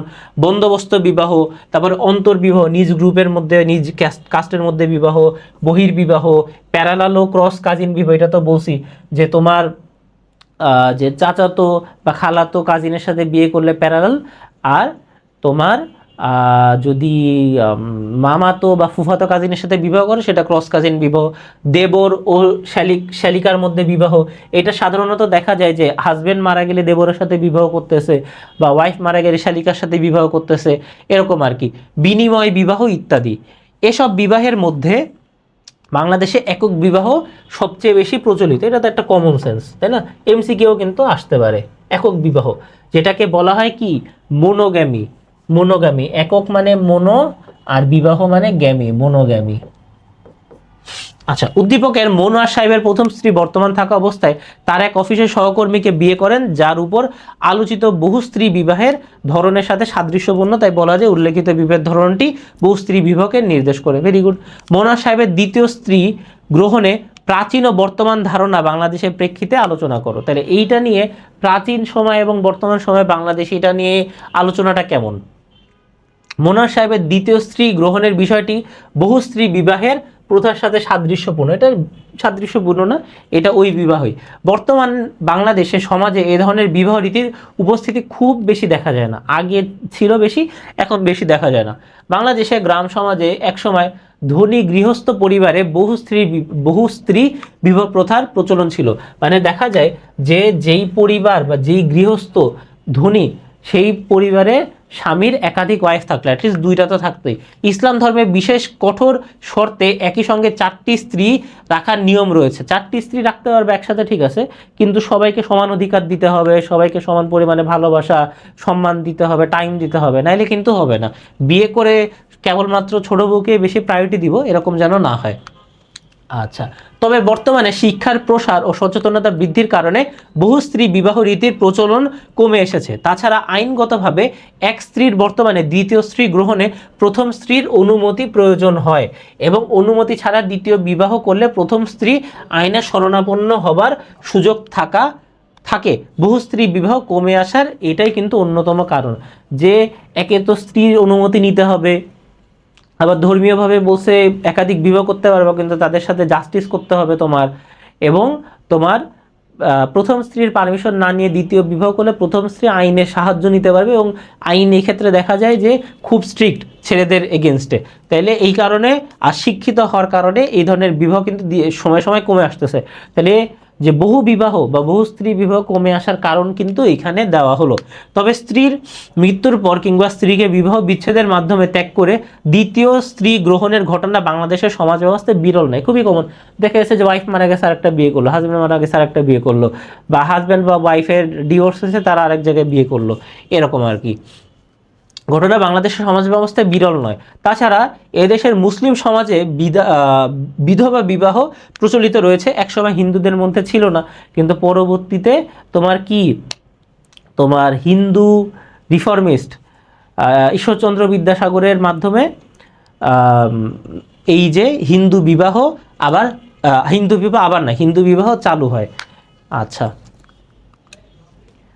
উদ্দীপকের বর্ণনায় দেখা যায় মনোয়ার সাহেবের প্রথম স্ত্রী বর্তমান থাকা অবস্থায় দ্বিতীয় বিবাহ করেন। বর্তমানে বাংলাদেশের আইন অনুযায়ী প্রথম স্ত্রীর বিনা অনুমতিতে এ ধরনের বিবাহ রীতি কি স্বীকৃত নয়। উপরের আলোচনার বিশ্লেষণপূর্বক বলা যায় সময়ের বিবর্তন, আর্থসামাজিক প্রেক্ষাপট, শিক্ষা, সামাজিক সচেতনতার প্রসার প্রভৃতি কারণে বাংলাদেশে বহু বিবাহ প্রথার প্রচলন অনেকাংশে কমে এসেছে। তাহলে কারণ কি? সময়ের বিবর্তন, সময়ের সাথে সাথে এমনিতেই চেঞ্জ হয়, আর্থসামাজিক প্রেক্ষাপটের কারণে, শিক্ষা, সামাজিক সচেতনতার কারণে এই ধরনের বহু বিবাহ কমে এসেছে। পরের উদ্দীপক, পরের প্রশ্ন যদি দেখি, রহিম সাহেব তার স্ত্রীর মধ্যে সন্ধি হলো যে তাদের দুই সন্তান রাসেল ও লামিয়াকে যথাক্রমে রহিম সাহেবের বোনের মেয়ে রোমানা ও তার স্ত্রীর বোনের ছেলে তারেকের সাথে বিয়ে দিবেন। মানে কি হচ্ছে এখানে, তোমার কাজিন ম্যারেজ হচ্ছে। তাহলে যদি বাবার বোনের মেয়ের সাথে বিয়ে হয়, মানে যদি তোমার ফুফুর মেয়ের সাথে বিয়ে হয়, সেটা কি হবে? সেটা হবে ক্রস কাজিন। আর যদি খালার সন্তানের সাথে বিয়ে হয়, তাহলে সেটা হবে প্যারালাল কাজিন। আচ্ছা, কিছুদিন পর তাদের মনে হলো এ বিয়েতে আত্মীয় সংখ্যা বাড়েনি, বিধায় তেমন লাভ হয়নি। পাশের বাসার কামাল সাহেব তার বেকার ছেলেকে বিয়ে দিয়ে চাকরি পাইয়াছেন, নতুন আত্মীয়দের সংস্পর্শে তার মনোবল এখন অনেক উঁচুতে। তাহলে চাকমা সমাজের সর্বোচ্চ সংগঠনকে কি বলে? এটা হলো গিয়ে চাকমা সার্কেল বলা হয়। এটাও কিন্তু অন্য অধ্যায় থেকে দিয়ে দিয়েছে। তাহলে দেখো, কেবলমাত্র কয়েকটা অধ্যায় ভালো মতো পড়লে হবে না, সব অধ্যায় কিন্তু ভালো মতো পড়তে হবে। তারপরে সাংস্কৃতিক বিশ্বায়ন দেশীয় সংস্কৃতির জন্য হুমকি, এটাও অন্য অধ্যায় থেকে এসেছে। তাও যদি বলি যে সাংস্কৃতিক বিশ্বায়ন, দেখা গেল যে অন্য দেশের কালচার যখন তুমি বেশি কনজিউম করবা, তখন তুমি নিজ দেশের কালচারকে কম কনজিউম করবা। তখন দেখা যাবে যে নিজ দেশের কালচারই দূরে সরে যাচ্ছে এবং এই কালচার মানুষ তেমন একটা বেশি পালন করতেছে না। যেই দেশে যেই কালচার, সেই দেশের অবস্থা, তোমার রীতি নীতি, পরিবেশ, ধর্মকে কেন্দ্র করে গড়ে উঠেছে। অন্য দেশের কালচার যখন নিয়ে আসবা, তখন সেটা কিন্তু আসলে এই জায়গার জন্য ফিট হবে না। যেরকম মনে করো, যে অঞ্চলের মানুষজন কি খায়, ভাত রুটি খায় তো, তাই না? কিন্তু ওয়েস্ট যে তোমার মানুষজন এই সময় যারা হলো গিয়ে ইয়াং, আমার তোমার মতো বয়সে যারা আছে, কম বেশি যারা আছে, তারা কোরিয়ান কালচার এমন বেশি ফলো করতেছে যে, বা জাপানিজ কালচার এমন বেশি ফলো করতেছে যে তাদের ভিতরে রামেন খাওয়ার এক ধরনের ক্রেভিংস উঠলো। তখন কি হলো যে বাইরের দেশের যে রামেনের যেইগুলা, সেগুলা দেশে ইম্পোর্ট করে তারা খেত, সেগুলোর দাম বেশি হওয়া হয়তো ওইভাবে মানুষজন খেতে পারতেছে না। তখন কি হলো, বাংলাদেশের যে কোম্পানিগুলো, তখন কিন্তু তারাও রামেন বানানো শুরু করলো। মানে যেই কোম্পানিগুলো একসময় আটা বানাতো, সুজি বানাতো, তাই না, ময়দা বানাতো, তারা এখন রামেন তৈরি করতেছে, যেটা আসলে এই অঞ্চলের মানুষেরই না। তাই এটা কি আমাদের দেশের সংস্কৃতির জন্য হুমকি স্বরূপ। উদ্দীপকে রাসেল ও লামিয়ার বিয়ে কোন ধরনের বিয়ের মিল আছে ব্যাখ্যা করো। তাহলে রাসেল ও লামিয়ার বিয়েতে যে ধরনের বিয়ের মিল আছে, সেটা হলো cross cousin are parallel cousin. যেটা অলরেডি বলছি, ক্রস কাজিন বিবাহ বলতে মামাতো ফুফাতো ভাই বোনের মধ্যে সংগঠিত যে বিবাহ, সেটাকে বলা হয় ক্রস কাজিন বিবাহ। এবং প্যারালাল কাজিন বিবাহ কি, চাচাতো খালাতো ভাই বোনের মধ্যে সংগঠিত বিবাহ। এখন উদ্দীপকে কি দেখা যায় সেটা দেখি। উদ্দীপকে দেখি যে রহিম সাহেবের ছেলে রাসেলের সাথে রহিম সাহেবের বোনের মেয়ে রোমানার বিয়ে সংগঠিত হচ্ছে। তাইলে এটা কোন বিবাহ? এটা তোমার ক্রস কাজিন বিবাহ। রাসেল ও রোমানা পরস্পরের মামাতো ফুফাতো বোন, তাই রাসেলের বিয়েটিকে আমরা ক্রস কাজিন বিবাহ বলতে পারি। আবার রহিম সাহেবের মেয়ে লামিয়ার সঙ্গে রহিম সাহেবের স্ত্রীর বোন অর্থাৎ লামিয়ার খালার ছেড়ে তারেকের সাথে বিবাহ সংগঠিত। এবং আমরা জানি যে খালাতো এবং চাচাতো বিয়ে, ভাই কাজিনের সাথে বিয়ে, সেটা কি প্যারালাল কাজিন বিবাহ। লামিয়া ও তারেক পরস্পর খালাতো ভাই বোন, তাই লামিয়ার বিয়েটিকে আমরা প্যারালাল কাজিন বিবাহ বলতে পারি। আচ্ছা, উদ্দীপকের কামাল সাহেবের, আচ্ছা ঘ নাম্বার প্রশ্নটা কি ছিল? উদ্দীপকের কামাল সাহেবের আত্মীয়তার মাধ্যমে যে সুবিধাগুলো পেয়েছেন, এছাড়াও আর কি কি সুবিধাগুলো পাবে বলে তুমি মনে করো? তাহলে প্রথমে কি সম্পর্ক? আত্মীয়তার সম্পর্ক, নতুন আত্মীয় তারা পাবে। তারপরে কি হবে তোমার, বিবাহের মাধ্যমে কামাল সাহেবের সাথে অন্য একটি গোষ্ঠীর আত্মীয়তার সম্পর্ক, সংশ্লিষ্ট সম্পর্ক তৈরি হবে। তারপর তাদের কি, এই যে আত্মীয় সংখ্যা হলো গিয়ে বাড়বে। তারপরে তোমার আত্মীয় সংখ্যা বৃদ্ধি পাওয়াতে উক্ত বিবাহের মাধ্যমে সংশ্লিষ্টদের সামাজিক মনোবল আরও কি বৃদ্ধি পাবে। তারপরে বিবাহের কার্যক্রম অনুসারে দায়িত্ব পালনের লোক বাড়ায়, কাজ অধিকতর কি হবে, সহজ হবে, মানে আরও বেশি লোক কাজের সাথে যুক্ত হবে। উদাহরণ কি, মনে করো যে যদি কোনো কাজিন ম্যারেজ হয়, তাহলে দেখা যাবে যে যারা ম্যারেজটা অর্গানাইজ করতেছে, তারা এরটাও দেখতেছে বা ওরটাও দেখতেছে, তাহলে লোকবল কম হয়ে যাচ্ছে। কিন্তু মনে করো যে যদি কাজিন ম্যারেজ না হয়ে অন্য নর্মাল ম্যারেজ হয়, তাহলে একদিকে বেশি গ্রুপ অফ পার্সন গুরুত্ব দিতে পারতেছে, তাহলে বিবাহটা আরও স্মুথলি বা সফলভাবে হওয়ার সম্ভাবনাটা বেড়ে যায়। আর ফিফথ, নতুন আত্মীয় পারিবারিক বিভিন্ন সমস্যা ও প্রয়োজনে একে অপরকে সাহায্য করতে এগিয়ে আসে। মনে করো যে তোমার ফ্যামিলিতে, মানে নানার দিকে দাদার দিকে কোনো পুলিশ নাই, তাহলে যখন তুমি তোমার কোনো কাজিন বিবাহ করলা, তোমার ফ্যামিলিতে কোনো পুলিশ নাই, তাই না, হেল্প করার সময়। কিন্তু তুমি এমন একটা ফ্যামিলিতে বিয়ে করলা, যার মনে করো তুমি ছেলে, তোমার যে স্ত্রী, তার মামা বা চাচা বা খালা বা ফুফু, সে হলো গিয়ে পুলিশ, তাই না? তাহলে তোমার ফ্যামিলিতে একজন পুলিশ যুক্ত হলো। এরকম কোনো আইনি, এরকম কোনো কেসে যেখানে তোমার পুলিশ সহায়তা লাগবে বা পুলিশের নাম নিলে হয়তো তোমাকে ছেড়ে দিবে, তাহলে এই ধরনের একটা সুবিধা তো তুমি পাবা, তাই না? এই ধরনের বিবাহ, এই ধরনের সুবিধা কিন্তু আমরা তোমার বহির্গোত্র বিবাহতে দেখতে পারি। আচ্ছা, সিফাত সাহেব একদিন অনেক দিন ধরে শহরে একটি বাণিজ্যিক প্রতিষ্ঠানে কাজ করে। গ্রামে তার আরও 3 ভাই এবং মা বাবা রয়েছে। তার প্রিয় বন্ধু মিরাজের সহযোগিতায় সে তার ভাইদেরকে শহরে এনে মোটা বেতনে চাকরির ব্যবস্থা করে। তাই সে নিজেকে খুব সুখী ভাবে, কিন্তু গ্রামে পড়ে থাকা তার বৃদ্ধ মা বাবার জন্য তার মন কাঁদে। বিধবা বিবাহ কি? কোনো বিধবা মানে যার হাজবেন্ড মারা গেছে সে যখন বিবাহ করবে তখন সেটাকে বিধবা বিবাহ বলে। স্বামী মারা যাওয়ার পর বিধবা নারী যখন স্বামীর ভাই বা অন্য কারোর সাথে বিবাহ বন্ধনে আবদ্ধ হন, মানে স্বামীর ভাইয়ের সাথেও বিবাহ করতে পারবে বা অন্য রিলেটেড না এরকম কারোর সাথেও যখন বিবাহ করবে তখন তাকে কি বলবে? বিধবা বিবাহ বলে। নয়াবাস পরিবার বলতে কি বোঝায়? যে ছেলের বাড়িও না মেয়ের বাড়িও না, অন্য জায়গায় যে যখন বসবাস করতেছে তখন সেটাকে বলা হবে কি?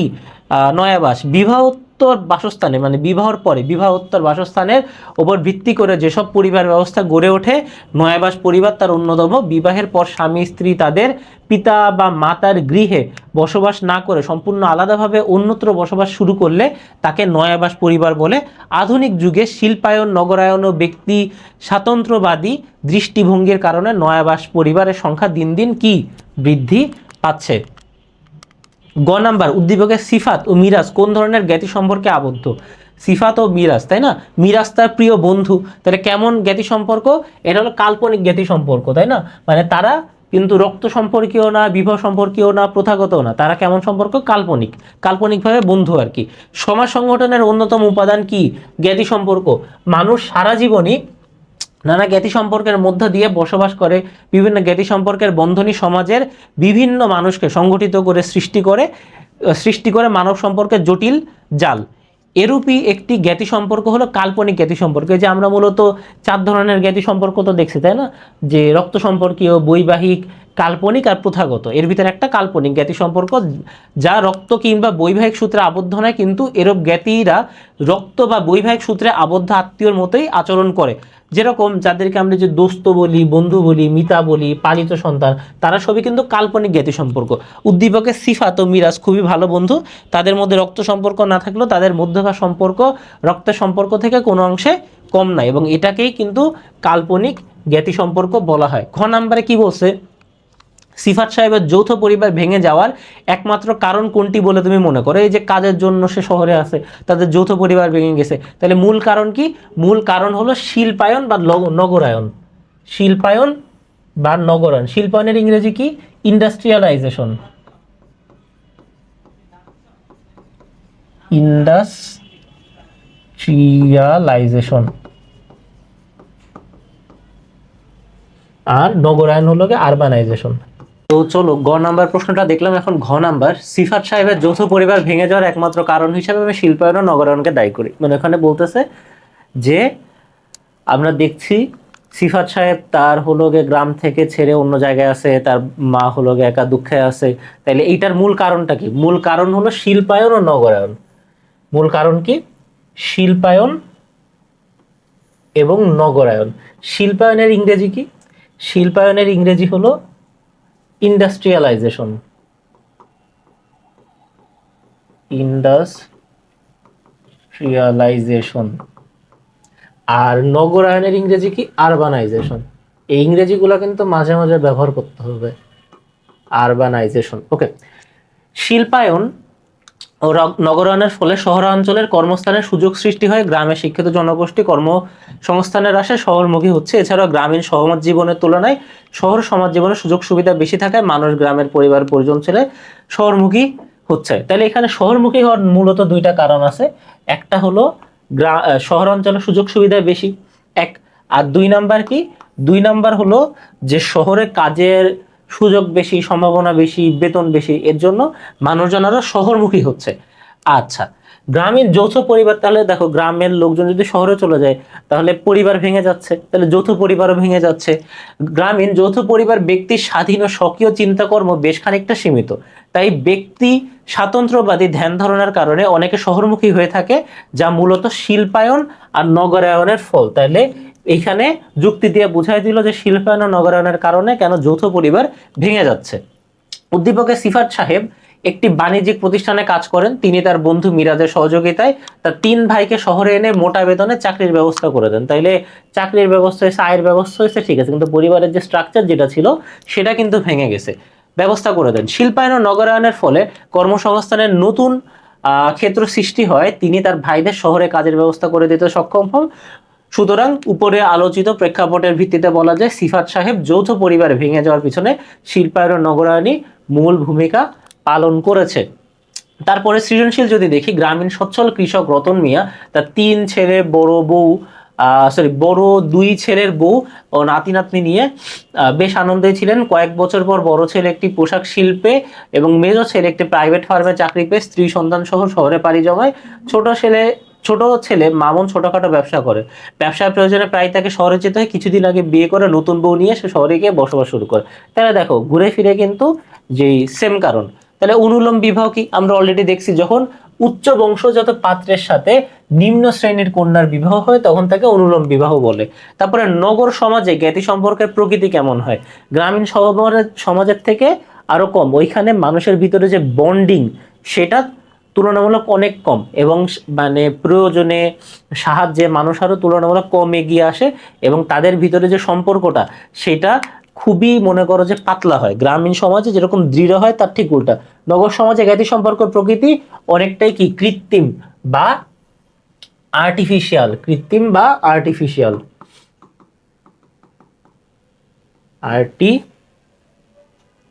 আর্টিফিশিয়াল ওকে। পাশাপাশি ফ্ল্যাটে বছরের পর বছর বাস করেও শহরবাসীরা পরস্পরের সাথে অপরিচিত থাকেন। নগদ জীবনে মানুষ আত্মীয় স্বজনের উপর নির্ভর করার চেয়ে তার নিজ কর্ম প্রচেষ্টা, সভা সমিতি, বীমা, হাসপাতাল, সরকারি সেবামূলক প্রতিষ্ঠানের উপর বেশি নির্ভরশীল। মানে একে অপরের থেকে যতটা না বেশি নির্ভরশীল, তার থেকে বেশি নির্ভরশীল বিভিন্ন এরকম প্রতিষ্ঠানের উপরে, এবং সম্পর্কটা তাদের ভিতরে অনেকটা কি কৃত্রিম। তবে আধুনিক নগর সমাজে একান্ত নিজস্ব পরিবার ও ঘনিষ্ঠ আত্মীয়র মধ্যে বন্ধন কম দৃঢ় নয়, মানে ওইখানে সম্পর্কটা ভিতরে সম্পর্কটা বেশ ভালো, রক্ত সম্পর্ক এবং তোমার বৈবাহিক সম্পর্ক কিন্তু কৃত্রিম সম্পর্ক এবং তোমার কাল্পনিক সম্পর্ক যেগুলা বা তোমার প্রথাগত সম্পর্ক যেগুলো সেইগুলা খুব একটা বেশি কি দৃঢ় না। ঘ নাম্বার, উদ্দীপকে মামুনের পরিবার কোন ধরনের? উদ্দীপকে মামুনের পরিবার নয়াবাস। তার কারণ হলো সে বিবাহ করে অন্য জায়গায় শহরে যে বসবাস শুরু করছে। দেখো মামুন বিয়ে করে নতুন বউ নিয়ে শহরে গিয়ে বসবাস শুরু করে। আমরা নয়াবাস তো জানি যে ছেলের বাড়িও না মেয়ের বাড়িও না, কোন জায়গায় তারা নতুন জায়গায় যখন বসবাস করতেছে, যেটা মূলত চাকরি সূত্রে যেখানে আছে ওইখানে, সেটা হলো নয়াবাস পরিবার। বর্তমান সময়ে সমগ্র বিশ্বে সর্বাধিক জনপ্রিয় পরিবার ব্যবস্থা হচ্ছে একক বা অনুপরিবার। অনুপরিবারের ইংরেজি কি? অনুপরিবারের ইংরেজি হলো নিউক্লিয়ার ফ্যামিলি। অনুপরিবারের ইংরেজি কি? Nuclear family. আচ্ছা, একজন স্বামী এবং একজন স্ত্রী নিয়ে এই পরিবার গঠিত হয়। একক পরিবারের স্বামী স্ত্রীর প্রাধান্য বেশি থাকে, যৌথ পরিবারের ব্যবস্থা ভেঙে একক পরিবারের সৃষ্টি হয়ে থাকে। তাহলে যৌথ পরিবারগুলো যখন ভাঙে তাহলে নতুন নতুন করে কিন্তু একক পরিবার বা অনুপরিবারের তৈরি হয়। আবার বিয়ের পর যদি স্বামী স্ত্রী নতুন কোনো জায়গায় গিয়ে আলাদা বসবাস করে তখন তাকে কি নয়াবাস পরিবার বা নিও লোকাল ফ্যামিলি বলে। কি বলে? নিও লোকাল ফ্যামিলি বা নয়াবাস পরিবার, নিও লোকাল ফ্যামিলি। আচ্ছা, উপরের আলোচনার প্রেক্ষিতে বলা যায় যে উদ্দীপকের মামুনের পরিবারটি একক পরিবার এবং একই সাথে নয়াবাস পরিবার। আচ্ছা, রতন মিয়া বৃহৎ পরিবার ভাঙনের মূল কারণ কি? মূল কারণ ওই যে তোমার শিল্পায়ন নগরায়ন, যেটা নিয়ে আমরা আগের কোশ্চেনে দেখছি। তাহলে প্রথমে তাহলে এক কথা আমরা বলে নেব যে নগরায়ন কি বলে, কারণ কি? কারণ হলো নগরায়ন ও শিল্পায়ন। তারপরে 2 নম্বর প্যারাতে কি বলবো, নগরায়ন কি, শিল্পায়ন কি, এগুলার বৈশিষ্ট্য কি, এগুলার উদাহরণ কি, সেগুলো আমরা সেকেন্ড প্যারাতে বলবো। তারপরে আমরা উদ্দীপকটা নিয়ে বলবো, এবং উদ্দীপকের যেটা বলা আছে এটা কেন নগরায়ন ও শিল্পায়ন সেটা 1 বা 2 কথা যুক্তিতে দেখাই দিব। আর এইখানে লাস্টে আমরা একটা সামারি টেনে দিব। তাইলে এভাবে কিন্তু আমরা আমাদের ঘ নাম্বার উত্তরটা লিখতে পারি। এইটা তোমাদের হলো একটা টাস্ক দেওয়া, এটা সৃজনশীল, তোমরা নিজেদের মতো প্র্যাকটিস করবে। এবং এখানে ঘুরে ফিরে আমরা যে বিষয়গুলো নিয়ে আলোচনা করছি, দেখো বিপত্নিক পরিবার কাকে বলে সেটা অলরেডি আমরা আলোচনা করছি। তারপরে ক্রস কাজিন বিবাহ কাকে বলতে কি বোঝে অলরেডি আলোচনা করছি। তারপরে এইখানে জ্ঞাতি সম্পর্ক নিয়ে বলা আছে, জ্ঞাতি সম্পর্ক কিন্তু আমরা অলরেডি আলোচনা করছি। ঘ নাম্বার এভাবে যেভাবে তোমাদেরকে দেখানো হয়েছে যে সৃজনশীল কেমনে লিখতে হয় বা কিভাবে কি করতে হয়, সেভাবে তোমরা আশা করি ক, খ, গ, ঘ নাম্বারের উত্তর লিখবে। এবং এর মাধ্যমেই আজকের ক্লাসটা শেষ হচ্ছে। পরবর্তী সমাজবিজ্ঞান ক্লাসে তোমাদের সাথে আবার দেখা হবে ইনশাআল্লাহ। সেই পর্যন্ত ভালো থেকো, আসসালামু আলাইকুম।